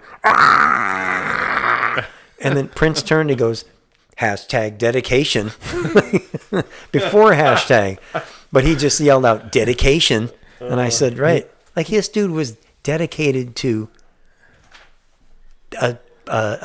a rehearsal. So it's funny. I was actually emailing with Devious about some other stuff today, and I told them we were supposed to talk tonight, and I told him that I was doing this interview with you, and he said, "Perfect. Oh, awesome. Tell him I said hi, and sorry for all that screaming back in the day into the mics, not realizing it would catch my voice regardless." But you know, when Prince saw that and just turned and said dedication. And I think that's a clue as well. Like just saying that someone was dedicated to there was nobody it was the band and Prince and me watching this, and seeing that dedication and calling it out meant that he saw him in show mode. Right. And he always liked show mode. Show mode was good. Well, Prince is also watching too, so. Yeah. So do you have, like, in your experience, your time after shows, Paisley Park gigs, arena gigs, et cetera, do you have like a favorite set of like jams? Like, is this like, hey, I love this song, or I love this? Well, or does it all? It sort of, a lot of it blends, but I used to really like during the show doing Purple Rain. And that's sort of, I know that sounds cliche, but the reason is because it's it's a very evocative song, and it evokes a lot of emotion, and it's when I had a chance. Candidly, I didn't have to do a lot during Purple Rain mix wise. Right. I just had to make sure that you were going to hear the echo correctly, right, on his vocal. Yep. It had to match what Rob did live and what they mixed back years ago. And so I didn't have a lot to do. The song kind of mixes itself. It's just a big ballad. So I didn't have to mix. So I remember I would look around a lot during Purple Rain. Really? And I would see, I have so many like random memories of people crying and like having their hands up, and it was almost like it was borderline. It was very emotional experience for a lot of people, and almost spiritual. Sure. And you guys say it, not me. Yeah, Jinx. I would see it and then see people crying, and I remember feeling really proud of that moment. Like nothing I do I can hold, or I don't produce anything as a rule. Yeah, a sound engineer doesn't produce anything. I mean, in my case, I was fortunate to produce a box set and C note and the Vegas DVD and all that stuff. But once the show's over, but it's over. Yeah, that's just a way of recording it and releasing it. But once it's over, it's sort of, there's always been a bit of a there's a it's not emptiness. I'm trying to. It just, there's nothing there. Like I leave and then it's just gone. And so I always sort of felt like something was missing. But I found that when I would watch people, I knew I was doing something. I was a part of a process of a lot of people. And then I was suddenly one of those people that Prince that he was affecting. Right. So there were many, many times I remember the different soundboards and how it looked to see tears drip on the soundboard. From whom? Me. From you? Yeah. That was like, that's one of my top 5 memories of Prince, is that I would cry during Purple Rain and I'd see the tears dripping on the soundboard. What do you think it is about that song or that experience that made you cry? I don't know. Just something. I don't know. I haven't thought about that. I think that's the first time I really. So for me, during that song, when I was on tour with him, whenever he would hit that solo, and people were singing together, like I would every time get chills up my back. I would get chills. It was when the people come in. The people come in and he's killing that solo. Right. That's the moment. That's when it would really set in. So this guy wrote a song that like really sort of moved everyone in the same sort of resonance, and you would feel that resonance in the venue, and that would bring you to emotion. Would that bring Prince to emotion? Not that I ever saw, other than the piano show. So in 2016. Yeah. So this is where I'm going, which is interesting because I was at that show, and I didn't go to the first show, and we were debating. Like I was just like, we got all kinds of debt. Just put my shit out there, right? It was expensive, and tickets were hard to get too. Tickets were hard to get, and like we'd seen Prince so many times, and like do we really want to spend all this money to see Prince one more time and again, right? And I pretty much had decided no, right? And my ex and I, it was like, no, we're not gonna go. Like we've done this. We've seen this, dude, like we don't need to go to this show. Mm-hmm. So I woke up on Saturday morning and I had a change of heart, right? Like, fuck, we need to get these tickets. Right? So literally I bought the tickets that Saturday morning and was just like, all right, we're going to go. I bought them literally one at a time and we went to the show. And I'd seen Prince. You've seen Prince freaking a lot. You've probably been seeing Prince 1,000+ times, right? Dustin, you've seen him 500+ times. I've seen Prince, give or take, 160-ish times, right? Yeah, who's counting? Who's counting? But it kind of matters. The story matters, right? Because I was standing when he played Purple Rain at the Piano and Microphone show. I was standing literally. His piano was facing. His piano was facing whatever direction, and he was there, and you were, I think, behind him. And Scottie was back to the right. Back to the right. And, so I was literally... dude, I'd seen Prince. And I hadn't just seen Prince. Like, dude, I'd seen Prince. Fuck. I'd seen him. Like, dude, I was like front, right, center. If I looked to the left, he was playing the guitar. If I looked to the right, he was playing the keys. Like, that's where I lived for from 96 on, right? 95 on. And, that set, that was the first time, I was literally direct, eye to eye. He didn't know I was there, but eye to eye, he looked up, and that was the first time I'd actually seen him cry. Yep. Purple Rain, piano and microphone, 36 feet from him, somewhere in there, I wasn't prepared. Yeah, and I looked at him, I was like, dude, what the hell is happening? See, I wasn't. I felt like I was prepared for everything when I was. I was always frosty when I was working with him, and then I sort of try to carry that to other artists and be really, really frosty for them. What does frosty mean? Frosty means ready to go. I'm here. Ready to engage. Balls, that's what I'm doing. On the balls of your feet, ready to bounce and do stuff. And sometimes, as an aside, artists don't like that because you show that you care more and are ready more than they are. It exposes in them a weakness. You got to be ready for this. And what if this happens? And sometimes technicians don't like it. Sometimes artists don't like it. I found that out in a good way and in a bad way in my career. To show that you care more than people. I was ready to go for that show, that piano show. And so was I. Do you remember when I walked in? No. You don't remember that? I got called the DJ, and I walked in. Had both of my turntables in my hand. I was like, "Oh, Scottie, what's up?" And you're like, "Hey, what's going on? What are you doing here?" And I was like, "I'm called in to DJ." And you're holding the CD, and you're like, "Oh, he just gave me the CD to play as people are coming in the door. Yeah. And I was like, I do remember that. I had like spent like Best 4 hours like figuring out a set, like thinking about it's piano and a microphone. So like, what's the vibe? What am I going to play? I had all these different crates ready and like all this thought put into it. And you were like, yeah, you just gave me the CD. I do remember that because I was like, tight, I'll just watch the show, I guess. I was sitting there with that disc. Free tickets. I had that disc on my finger thinking, what the fuck am I going to do with a disc? Like he was still living in the world of discs. Yeah. And I thought, so I had to get a drive to plug into my computer to put it in on the laptop so that I could make a playlist because I didn't even have a CD player at my position. DJ Dudley showed up. So I had to put the CD into a playlist. Right. And then he told me, use track 23, I think it was, as the walk-in track. So I created 2 playlists. One was 1 through 22 that could go on repeat. And then the second playlist was track 23. So I let Dustin's preparing all things, and you're just like straightening the tie, putting a bow tie on, getting all ready. And track 23, hit play, bro.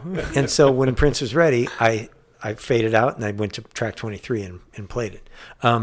My point in all this, what I was getting to, is that I was always proud to be prepared. I was not prepared at all for him to be emotional. I had no, and it wasn't a big deal. It's just that I sort of, the first time he walked off in the first show, I sort of thought like he's just coming back to wait for them to cheer so he can go back on, play that game, right? Yep. But when I saw him, I could see that he was crying, and I was like, oh fuck, I didn't say oh fuck, but I thought, shit, I don't have tissues, I don't have like anything. All that was there was his tea. Yeah. And so all I did, and like it was weird to see him crying, so all I did was turn away from him. Because I had my spot, and he just came and stood like right where I was mixing. So all I did was turn away to give him sort of, that was just an emotional space. Yeah, I just turned away so I wasn't just like staring at this dude crying. Right. And he didn't ask for tissue. He didn't say anything. He just sort of wiped his eyes, and I was like, fuck. So then, and he did that a couple times, and I couldn't leave and go get tissues. So the second show, I made sure I had tissues, his tea, and all that stuff there. So when he came off during those shows, he grabbed tissue and did his thing. Yeah. So, but the point in all that is that he was definitely emotional during those 2 piano shows. I'm not saying that means anything. I'm not saying that was more important than it is. But Purple Rain, getting back to your original question, is Purple Rain was a song that is very evocative. It's not easy to get emotional about Lady Cab Driver. But it is about Purple Rain. It's the song, no matter what. Yeah, it's interesting for me because, as I watched him, once again, I'd seen Prince, let's just call it 159 times before. But he was counting. Yeah. Give or take, whatever. But, and none of them had the same emotive response. But it's interesting hearing you talk about, hey, like, people, including yourself, did, right? Yeah. And here he is in this particular gig at Paisley Park, stripped down. Yeah. And he did feel it. Yes, for sure. That show, for sure. I can't even speak to any other show. No, that's not true. Hold on. Up until that point, that was the first show that I'd seen like raw, that I knew was like confirmed true raw emotion. I saw it in Australia. Okay. After that, when Vanity passed away. Yeah. Yep. When she passed away, and he got the news, and then Kirk, we found out, and I believe, and I've said this before, I'm not sure, but he made me erase one show, and I'm pretty sure it was that show. So there's one multi-track recording of that show missing. There's one recording of those shows in Australia missing, and I'm pretty sure it was that show. I'm not 100% because I gave the shows up to. What do you think he thought? The lawyers that threatened me. Yeah. We know what those lawyers. This is Paisley Nights. What do you think about? It's Purple Eyes. Yeah, Purple Eyes. What do you? Do you think they're listening an hour and 45 minutes in? Nope. No. You gotta be a dedicated fan to make it this long. Yeah. What do you think it is about? That emotionality. Do you think he was? I mean, clearly he knew how it affected people. Well, I don't. Why was this different? I don't know, but I can say this: when the only thing I do know is that when we are part of an ensemble, it's much easier to distribute the load on other people, right? And you're doing things with other people in concert. Not only is it a concert happening in a room, but you're in concert with other people who are relying on your part. Yeah. But when we're emotional, it's more like a plucked one string, and it can waver the way it wants to. And he sort of really let himself go. Now, as I've talked about beautiful. I've talked about it before. The night before the January 21st, 2016 show, which was my favorite show of Prince ever, because it was just Prince and me and the room and the people. Right. That was it. It was no other shit. Before we go there, can we talk a little bit about the sound and like the rehearsals for that?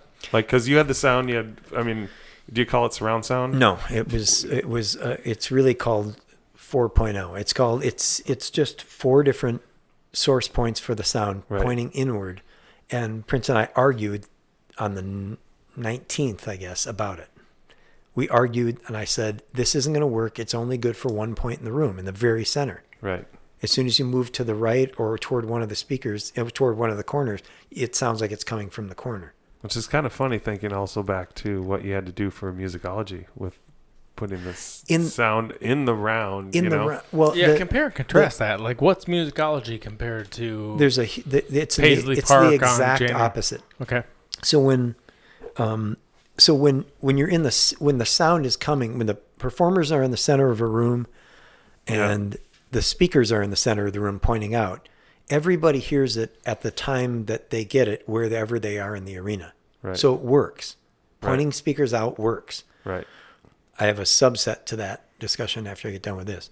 When you turn speakers around in the corner and you point them inward, it only works for the very center of the room. Right.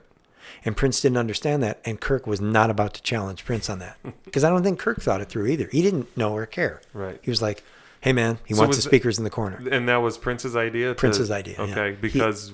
He'd always wanted to hear sound in like quad sound, he called it, or, in quad sound. Right. He wanted to hear it from the corners. So I set up speakers for him in the corners. He showed up early. I showed up an hour early of him showing up, and he was already there. And this is like handful of days before, though, right? Correct. It wasn't like you guys were in that room tweaking things for a couple weeks, rehearsing for a couple weeks. We only had a couple of days before it happened. Okay. So I showed up, and I was like, shit, there's candles lit. The room's dark. He's in the middle listening to Hit and Run Phase something. Right. And I walk in, I was like, shit, he's in an outfit. He's standing in the center of the room. Show mode. So I walk out next to him, and he goes, sounds good, right? And I said, yeah, here. And it was really loud, too. He always listened to things really loud. So I said, let's go over here. And I kind of had a gesture like, let's go over here. And we moved about 3 meters to one corner. Yeah. And then I said, and he goes, now it sounds like it's coming out of there. And he pointed up to the corner. And I said, exactly. Right. So I said, it's weird to see you over there and the sound's coming from the right corner over there. And he goes, well, that's up to you. You're the engineer. And I went, oh, fuck. So all I did is and then he leaves. So I just lowered the speakers, and Kirk had the forethought to just put a bunch of speakers around the stage. Anything that we owned, we threw up around the stage. Right. Speakers. And then I relied mostly on those speakers, and then brought in the other speakers as sort of support. And I did mix it in a way that would make effects bounce around. Right, I did a cool thing where on the beginning of Sometimes It Snows in April. It was really cool because he sings the first line, Tracy died soon after this one fought Civil War. And then in rehearsal on the 20th, he went, yep. And then I stopped him, which nobody else would do. But I was like, hey, hold up, man. It's just you and him. Yeah, it's me and him. Hold up, man. Whatever. On the 20th, we were rehearsing that. He said, you want to rehearse today? And I said, sure. So I met him back there, and we rehearsed for about 3 or 4 hours. Because you're also to the back of the side of the stage. Yeah, so I was right next to him. You're not front of house where you normally are. And I told him, I don't want to be out in the house because I want the house to be full of people. Right. Just people. I don't want any technical stuff out there. which was a good move. And then I was smart enough not to set up where he could look at me and see me, because then I'm a technician in his view. Right. And he always wanted to remove that. He didn't want to see technicians. So all he wanted to see was Mark 36 feet away. So I backed up. I backed up and I was behind him to his right. And so he could give me signals like up, down if he wanted. He didn't. He was fine that show. He didn't give me any signals like up or down. But he went, Tracy died soon after the long I said, more, and he went under the mic. And I went, hold up, man. Hang on, I got something for that. Because we had just talked about effects. I was like, do you want me to do specific effects? He's like, you just do your thing. And I was like, cool. So when he did that, I stopped him and said, I got one for that. Can you play it again? And I was ready with it. And when Tracy died soon, and when he went, I made this like bouncing delay that went all over the place. And then I pulled it, and then he went, just after. So it really worked well. Yeah. And then all he did is lean back during rehearsal, and he just kind of nodded and like, yeah, that'll work. So it was always sort of, and then he said, can you give me that voice you gave me on musicology, the low voice? And I was like, sure. And I had the thing called up already. I was ready for it. So then it makes them sound like that. Right. And it actually descends. So it goes, I. And he said, let's start the show with that. I'm going to talk a bunch and have it be going down, the echoes be going down. And as soon as I start the Batman theme, then you pull that effect and I'll start playing. And I went, cool. Well, what he didn't tell me in all the hours of rehearsal and all the fun we had, we were laughing about shit, smoking and joking. Right. It was all fun. And like, remember Bunkers when Margaret, and like he would bring, and we would, I remember that. Yeah, I remember. And it was sort of a fun night. It was like a really good night on the 20th. When the show started on the 21st, I had to switch to the second playlist and hit that song 23 and run the smoke machine and call up, his, and then the doors opened and the yellow light behind him, and he walked up, stopped the smoke machine. I looked over at John, the other engineer, like, stop, and then all of it, like you had to be a Dr. Octopus, right. And so then he walks up on stage, starts, and I just thought, I think I'm supposed to have it on right now.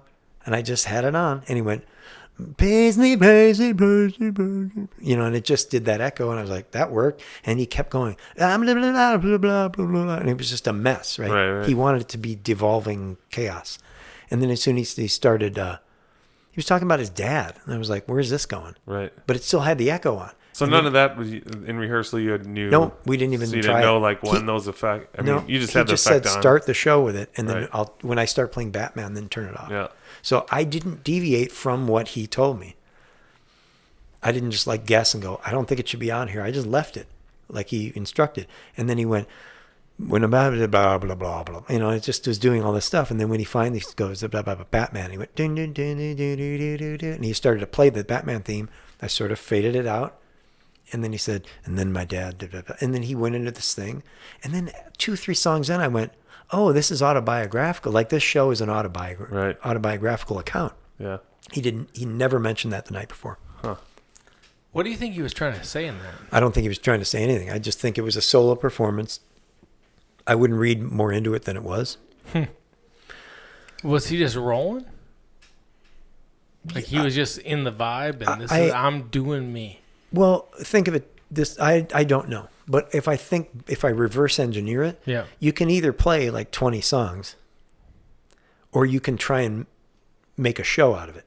And I think what he was doing was adding a linear element to actually make it dramatic,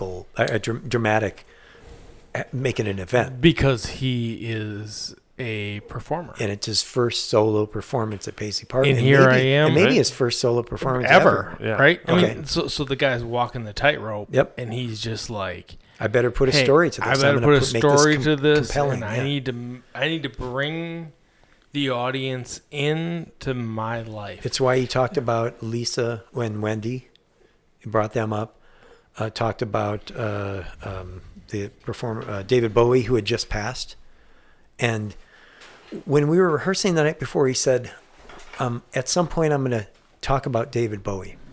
And he said, I would play one of his songs, but I don't know any of them, so I'll talk about him. Here we go. Yeah. And then he said something about, I remember him saying something about David Bowie was nice, or they're nice to me, or something like that.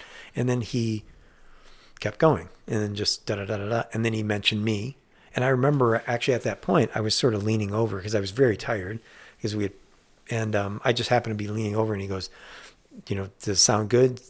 Thank Scottie, or it sounds good because of Scottie or something. And I remember kind of looking up and going like, hey, thanks, man. It's like a 2-fingered salute, like, hey, all right.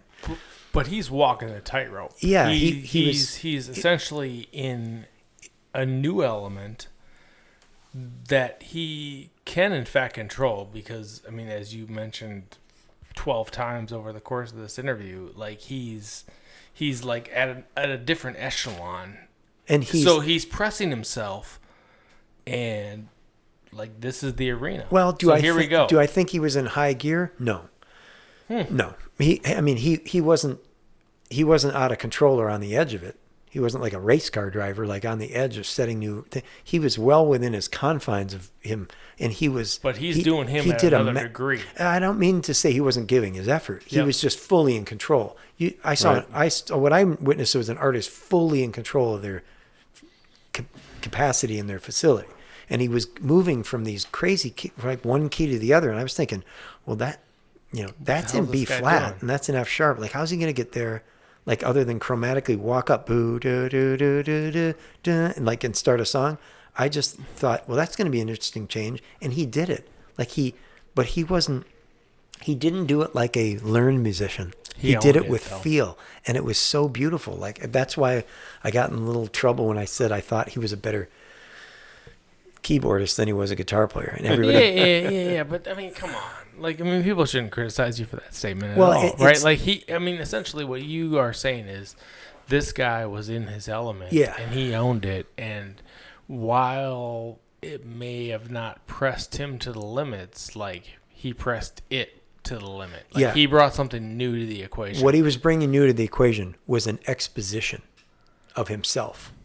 It was vulnerability. Heretofore, he had never been that vulnerable. Right. He had always been in control, and thus the tears. Thus the tears. Thus the tears. So everybody else would cry. That's why he'd bring everybody else to tears. That's right. But bringing himself to tears, and the vulnerability that existed therein was like a new echelon, and you hadn't experienced that before. Every good performer knows that generally speaking, you don't want to emote the thing that you want your audience to emote. Oh, shit. It's a trick. Then you're already showing them the way. You're going to cry, and then they're going to cry.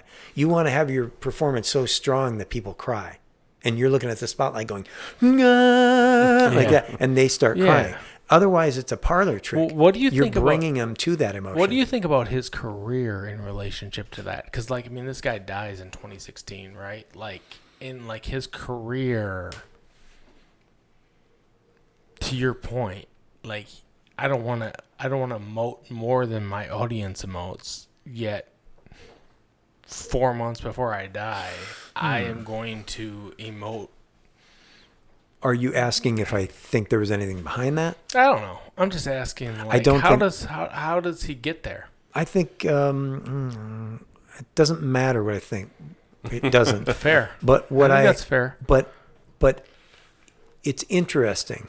At the very least, I mean, I feel like this is not financial advice. No, I feel like it's a worthwhile question, right? Because I mean, what I'm contrasting is you're telling me on one side, like, hey, I had tears at the soundboard, and I looked around, and I saw people crying to this song over the course of however many years, however many gigs, and I'm telling you, the only time I saw this guy cry at however many gigs was the singular experience. It's interesting. Do I think it was interesting that he did this performance 4 months before he died? Sure.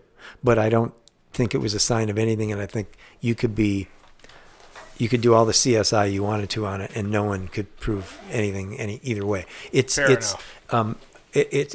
possible that he was moving in a direction that was going to be more emotive. He certainly, that concert was, I don't remember him going for tissue. Okay, so I had tissues for him because of that night at every one of the shows in Australia. I had a box of tissues down to his right.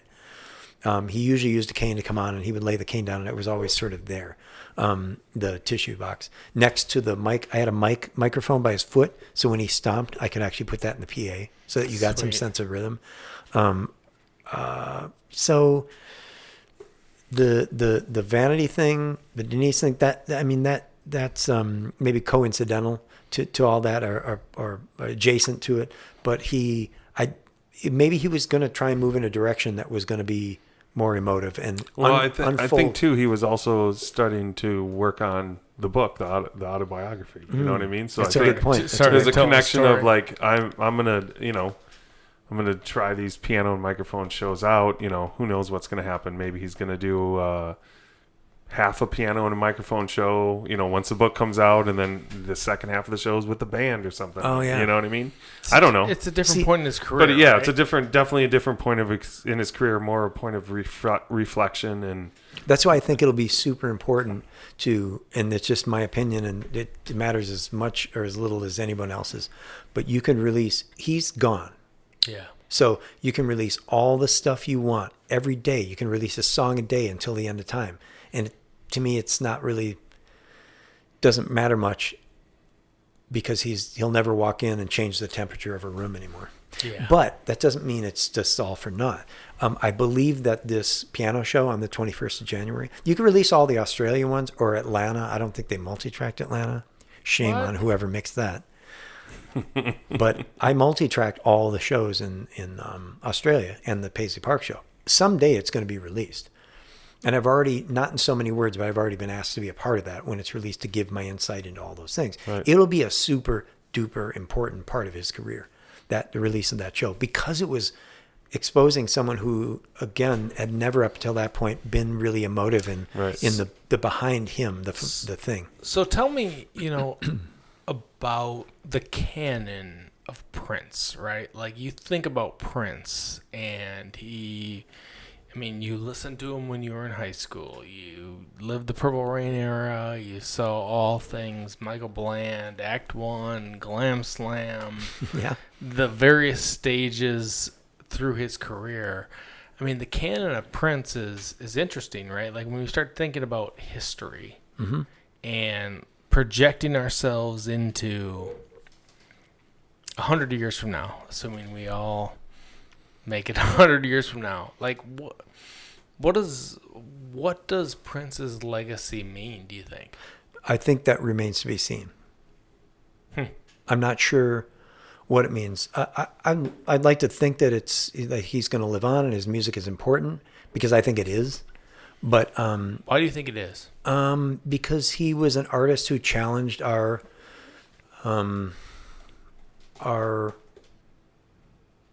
what we thought of ourselves. He made us. What do you mean by that? He asked us questions, at least early in his career, about who we were. Am I black or white? Am I straight or gay? He wasn't afraid to challenge conformity, for sure. I wrote about that in the box set. Mm-hmm. Like talking about courage, Mark's got the box set. I got the box set. He was excited to show us. I know. He went and grabbed his bag. I was like, "Is this guy leaving mid-interview?" No. We're gonna hit the box set real quick because this is where we're gonna kind of conclude. So I got the box set. Prince was an artist who challenged the conventional thought about what we thought about each other and what we thought of ourselves. So he talked about in there. I put a quote about Ralph Waldo Emerson. Yeah, you had it. It was back there a little bit. It's right in the center, I thought.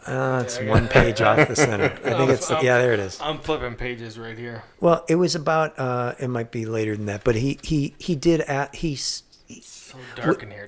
I think he was going to meet, I think it was Andre 3000, the artist, was waiting to meet with Prince and some other artists. And Prince and I were talking, and he said, before I wrote that thing in the box set, he said, you see, what I'm going to go in here and tell these guys is that they have to be courageous. It takes courage to do what we do and to really push things. And I said, well, you know what Ralph Waldo Emerson, and I said, you know Ralph Waldo Emerson, right? And he goes, of course. But I don't think he did. He did. He think he was bullshitting me. But he said, of course. And I said, well, he said that whosoever shall be a man shall be a nonconformist, like not conforming. And I said, it's something like, there's nothing at last sacred except the integrity of one's own mind. I think that's the quote. It's pretty close to simulation of what of what Ralph Waldo Emerson said about it. I'm going to read it in a second, so... And that's pretty good. And I haven't read that thing in at least 15 years. And we are. But I like that Emerson was talking about courage over conformity. I named it the piece "Courage Over Conformity." Prince never conformed to the industry. He always fought the industry. He always wanted to fight convention, and he did it his way. And he's important almost as much for that as he is for the music he left us, because long after. When Doves Cry or Purple Rain is the fashion,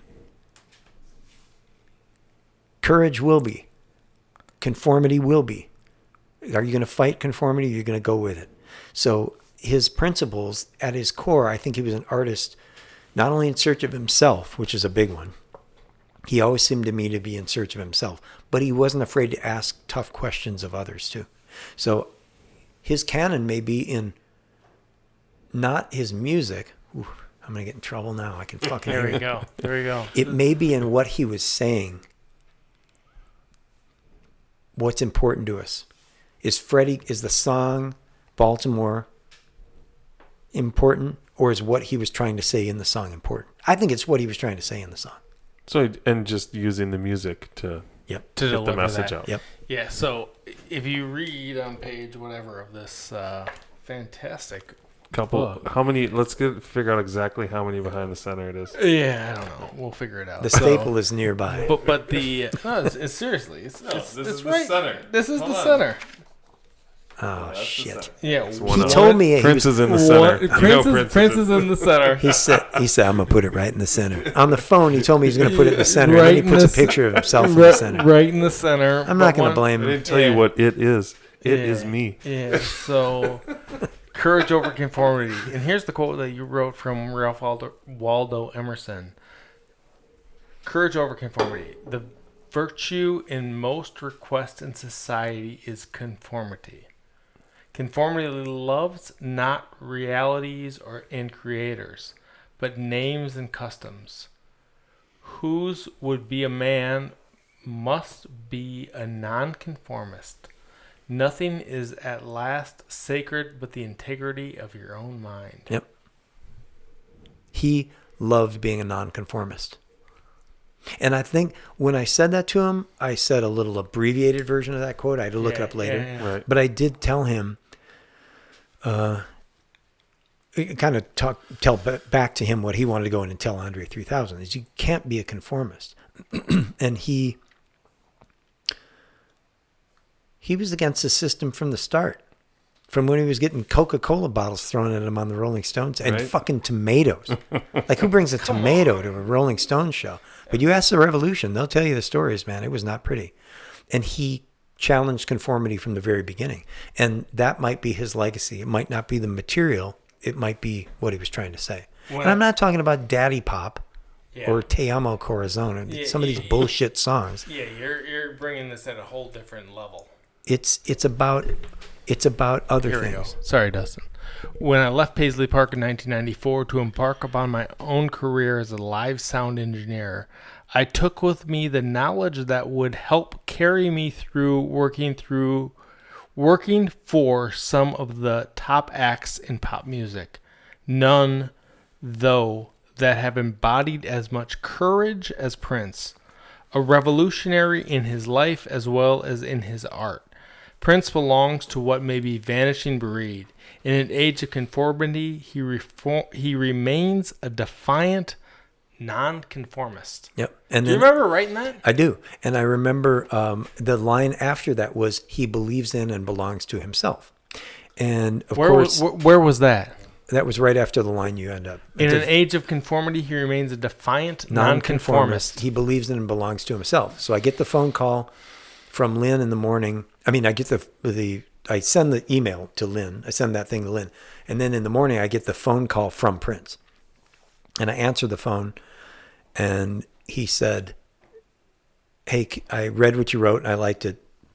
Can I have your permission to remove one line?" And I said, "What line?" And he said, "He believes in and belongs to himself." And I said, "Okay." And he said, "You know who I belong to?" And I went, "Right." Because I thought he meant Jehovah, and he did. He belongs to Jehovah. So I said, yeah, I think it still works. I wasn't looking at the time, but I said, yeah, I think it still works. And so he did. He took that line out. Right. But what I think is cool, for which he'll never be given credit, is that he asked my permission to remove a line from something I wrote about him. He didn't have to ask. Yeah, what he was saying was, authorship is important to me. Yeah, right. I care. I care about the authorship of this stuff. And that's a big fucking clue right there.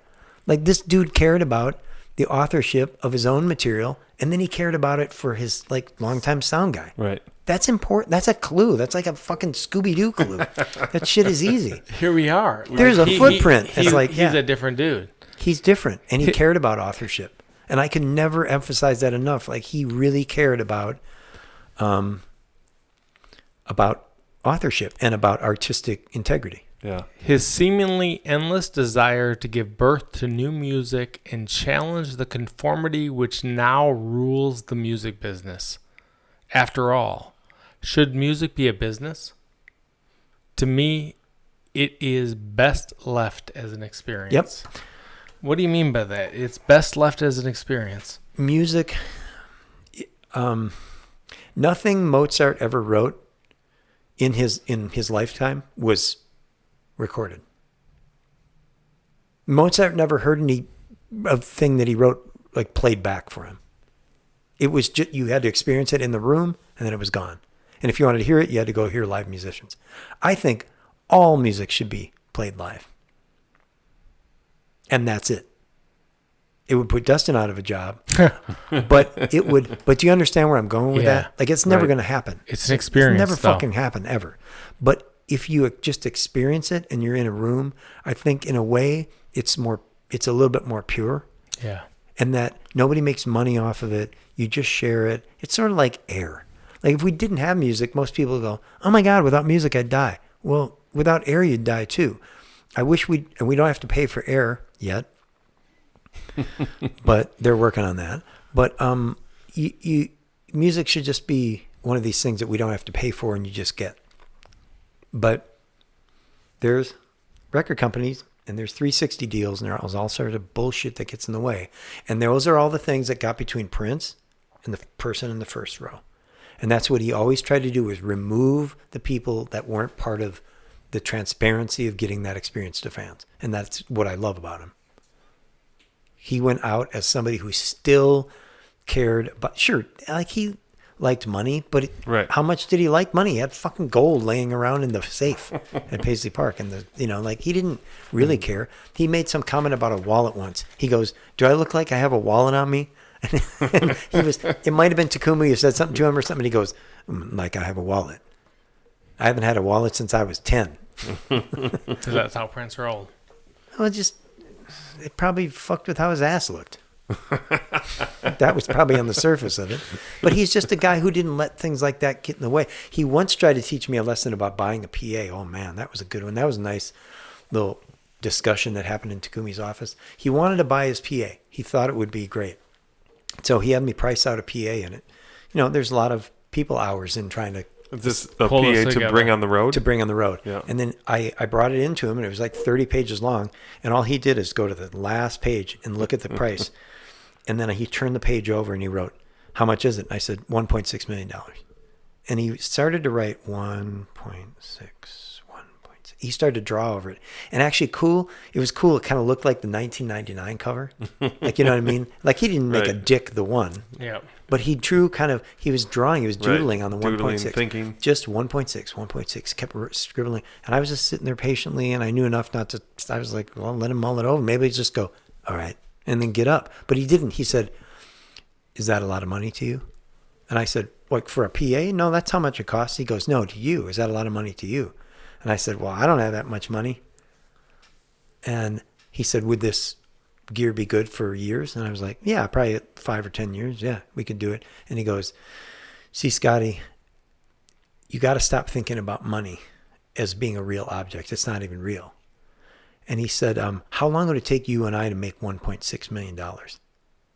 And I said, I don't know. Like, it'd take and he goes, no, you and me. How long would it take you, just you and me? And he said, how would you make $1.6 million? Like, this is a test. Yeah, here we go, man. Yep. We're going to roll. It's ticket prices. He said, how would you do it? And I said, well, and I had like you're on your feet. It's right? you on the piano. No, it was me right back to the right of you. It was eerily close to that because I said, well, what I would do is I would go to theaters and I would have you on a piano and a keyboard and a bass. What year was this? This is 2002. Oh, shucks. So you are living some and shit. this is exactly how I described it. I said we'd rent out theaters, and then I could set up sound and lights, and you would have a piano and a guitar. I said piano, a keyboard, a guitar, and a bass. And I said, and then the audience could ask us questions, and then you would have questions on cue cards. Or I said not cue cards. I said what it was like recipe cards. I said file cards or file 3x5s. And so I said, and then you would take the questions from the audience and you could play some and then talk about things and play some. And he goes, how much would you charge? And I said, I don't know, like 2,000 seat arena. Theater, like $300. And he goes, okay, how much is that? And I said, I don't know. I think it's like $500,000. And he goes, yeah. And I said, well, if we did one every week for 3 weeks. Here we are. We pay No, it's better. Because I said, well, we'd have to do 3 shows. It would take us so 3 weeks is the answer. Right. And then he goes, cool.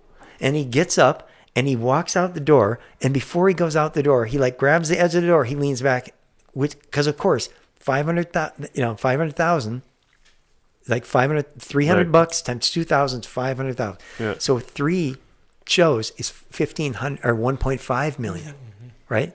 Prince has the wherewithal to, before he goes out the door, he leans back and he goes, "You're 100,000 short." Yeah.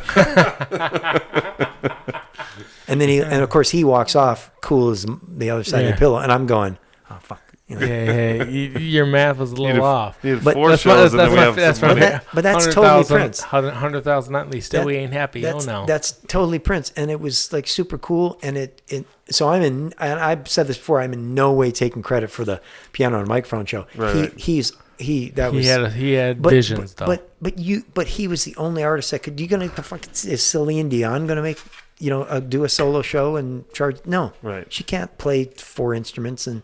Nobody can do that except him. Not Bruno. Nobody. No one now and no one back then.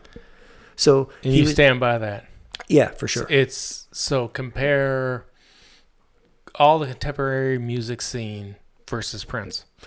I'm not saying he's the greatest musician ever. Will we listen to him in 220 years like we do Mozart? Maybe. No. I don't think so. Sorry.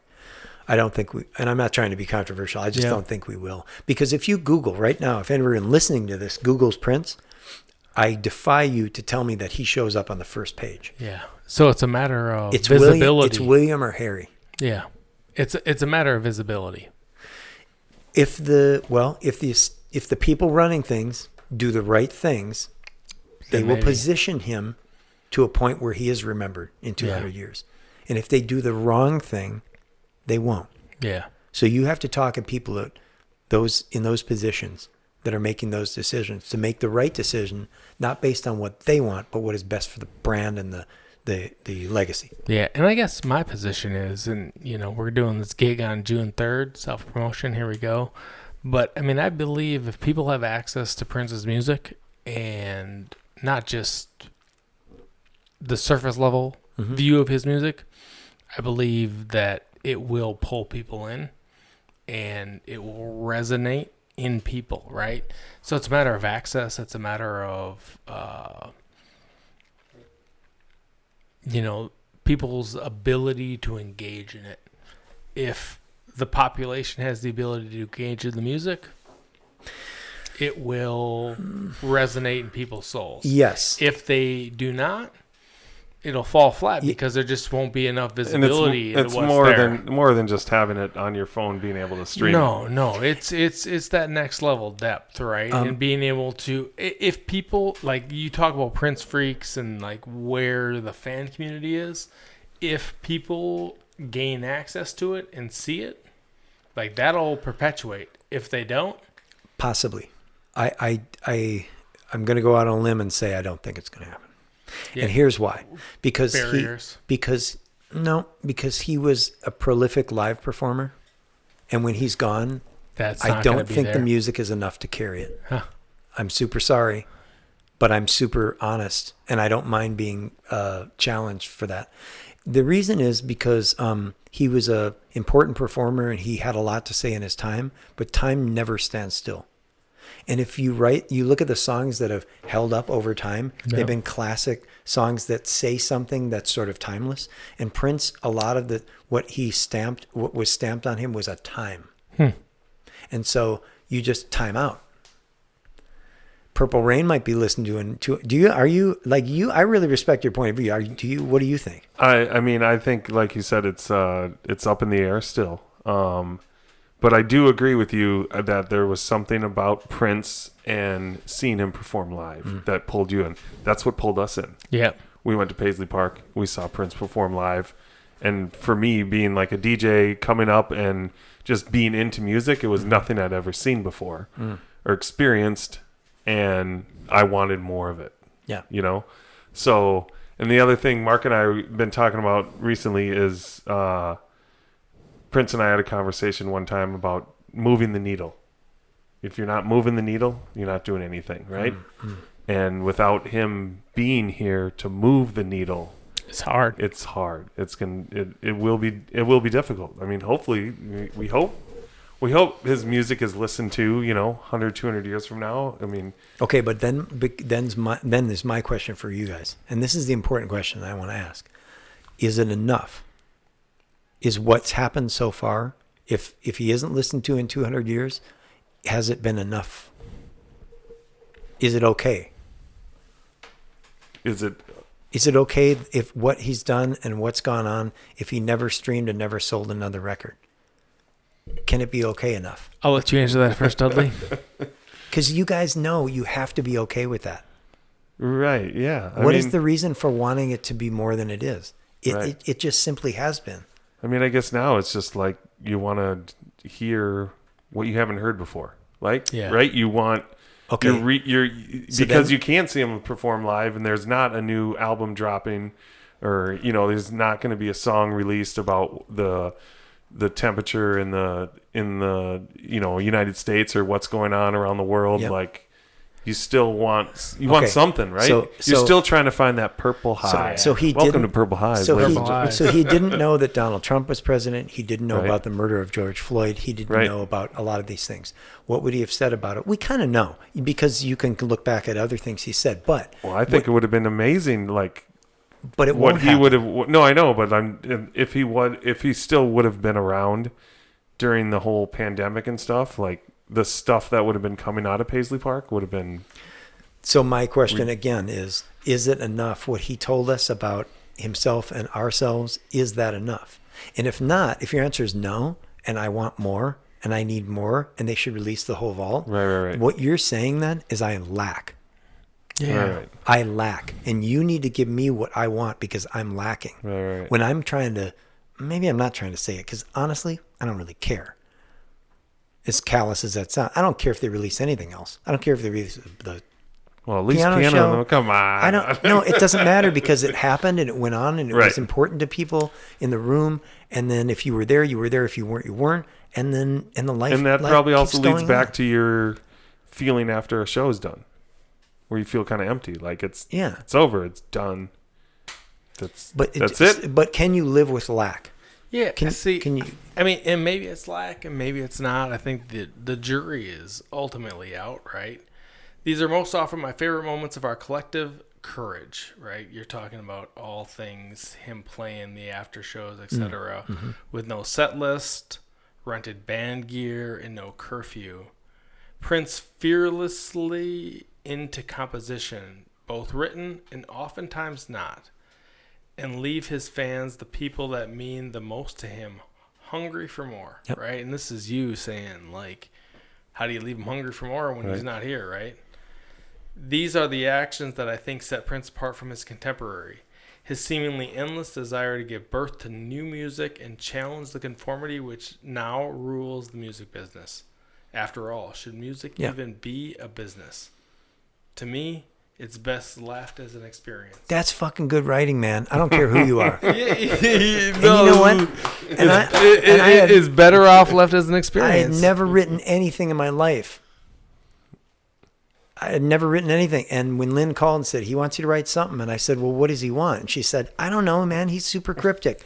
Like fucking Prince. And she said, write your name. She said, Renato, or John wrote his 10 favorite songs or something like that. Come on. And then Rhonda wrote about her bass. Yeah. Like the bass she was playing. And I went, oh. Yeah. And I said, well, why does anyone care what the sound guy thinks? And she said, because you're responsible for it. Prince said, you're responsible for this album. And I said, cool. And then I sat there, and I it was at least an hour where I just thought, well, what do I write? And then I would write like one sentence. I remember writing on my little Sony computer. I wrote one sentence, and I thought, oh, that's a good sentence. And I moved it down, like I hit enter. And then I write another sentence, and I go, well, that means something. Right. And then I sort of assembled it. And then it really kind of pieced it together, and it made sense. But that's good writing. That's true. I think music that's a reflection of really how I still feel. Music is best left as an experience and not as a commodity. Yeah. Because it moves us and it makes us like physically and emotionally moves us. So I think it should all be free. I think it should all be free. And I think, maybe to conclude this episode of Purple Ties, thank you, Scottie. This was fantastic. I mean, so much fun. The various rabbit holes in which we find ourselves. I mean, this is what we want to do right here, right? Great conversation, meaningful, hitting all things. And I think it is about where the meaning lands us, right? Whether or not that means Prince is living on in 200 years or not, right? It's like, what is that music doing for us, and how is it, to Dustin's point, moving the needle today? Yeah. How's it moving the needle today? What does that look like for us? I just want to make it really clear. I don't think it matters. I think what he did was enough. Yeah. I don't think he owes us anything. Fair enough. I feel a little emotional saying that, but I mean it. He doesn't owe anyone anything. He left it there. He did everything, and he did it his way, and that is enough. What the fuck else do you want? Maybe that's why he didn't have a will too. He's like, that's it. This is it. Like, I left you. Is this not enough? Right. You want more? Like, what else do you want from me? I gave it all. Yeah. And he always left it all he left it on the stage. Apparently he had a lot more to go too. So you just don't know. And I'm just saying, I don't lack. And I think people are, candidly, I think they're selfish if they want more. I want this, and I want this show released, and I want this thing, and I want you to remaster this thing. And I just say, fuck you. You left out there. If you don't get you don't get shit, and you don't deserve it. So you got what Prince wanted you to have, and you don't deserve anymore, and quit lacking. If you're lacking, that's more a reflection on you and not on Prince. So you don't think the stuff in the vault should be released, or you don't care? I don't think it should all be, release it all. Okay. And you know what? You know what would be the ultimate thing? Give it all away for free. Hell yeah. How about just release it all and not charge and not make any special editions and all that shit? I like the song a day. Song a day. Here we go. They could do a subscription to that. Well, but anyways, because it's a commodification. Everybody's made a commodity out of music, when really it exists in the air, and you can't hold it. Yeah. So why should I charge money for something? Is this sound like Prince or what? Yeah. See, here it is, man. Why are you charging shit for something I can't hold? Right. So just let it happen. But as we know, Prince, the money was important to him too. It's like he would talk about. You gotta, After all, should music even be a business? Yeah. Just quoting from you. I stand by that, and that's 20 years ago. To me, it's best left as an experience. Ladies and gentlemen, big thank you to Scottie Baldwin. The only headline after all of this is going to be Scottie Baldwin said, "Fuck you." Yeah, it's not true, man. I mean, we good, man. But see, that I don't mean to keep this going as a key. Yeah, we can keep going. But listen, what that is that people are going to piecemeal that shit together, right? Take stuff out of context. Context matters, though. And they're going to say, he said that you don't deserve shit and fuck you. Yeah. But that's not what I'm saying. I'm saying you deserve all of Prince's music for free. for now. Put that on the people that are and running move stuff. the needle. Move the needle. And you know what? I mean, I think the context matters. And I mean, read the liner notes. One day alone, I'm holding the book right now. I'm just gonna read it one more time and again. That's hard. You know what? That's After hard. all, should music even be a business? To me, it's best left as an experience. Experience the music. Experience what Prince did. Experience the legacy. Experience what he left us. And let's not overthink this whole thing. Let's find that vibe and let's own the experience of it all, right? I mean, that's what you did. That purple high. Yeah, purple high. There we go. Good commercial. Might have our new sample. Yeah, there. here we go. Mark Bondi. Mark Bondi here with my co-host DJ WD. rocking those purple highs. Thank you, Scottie Baldwin. This was fantastic. Peace and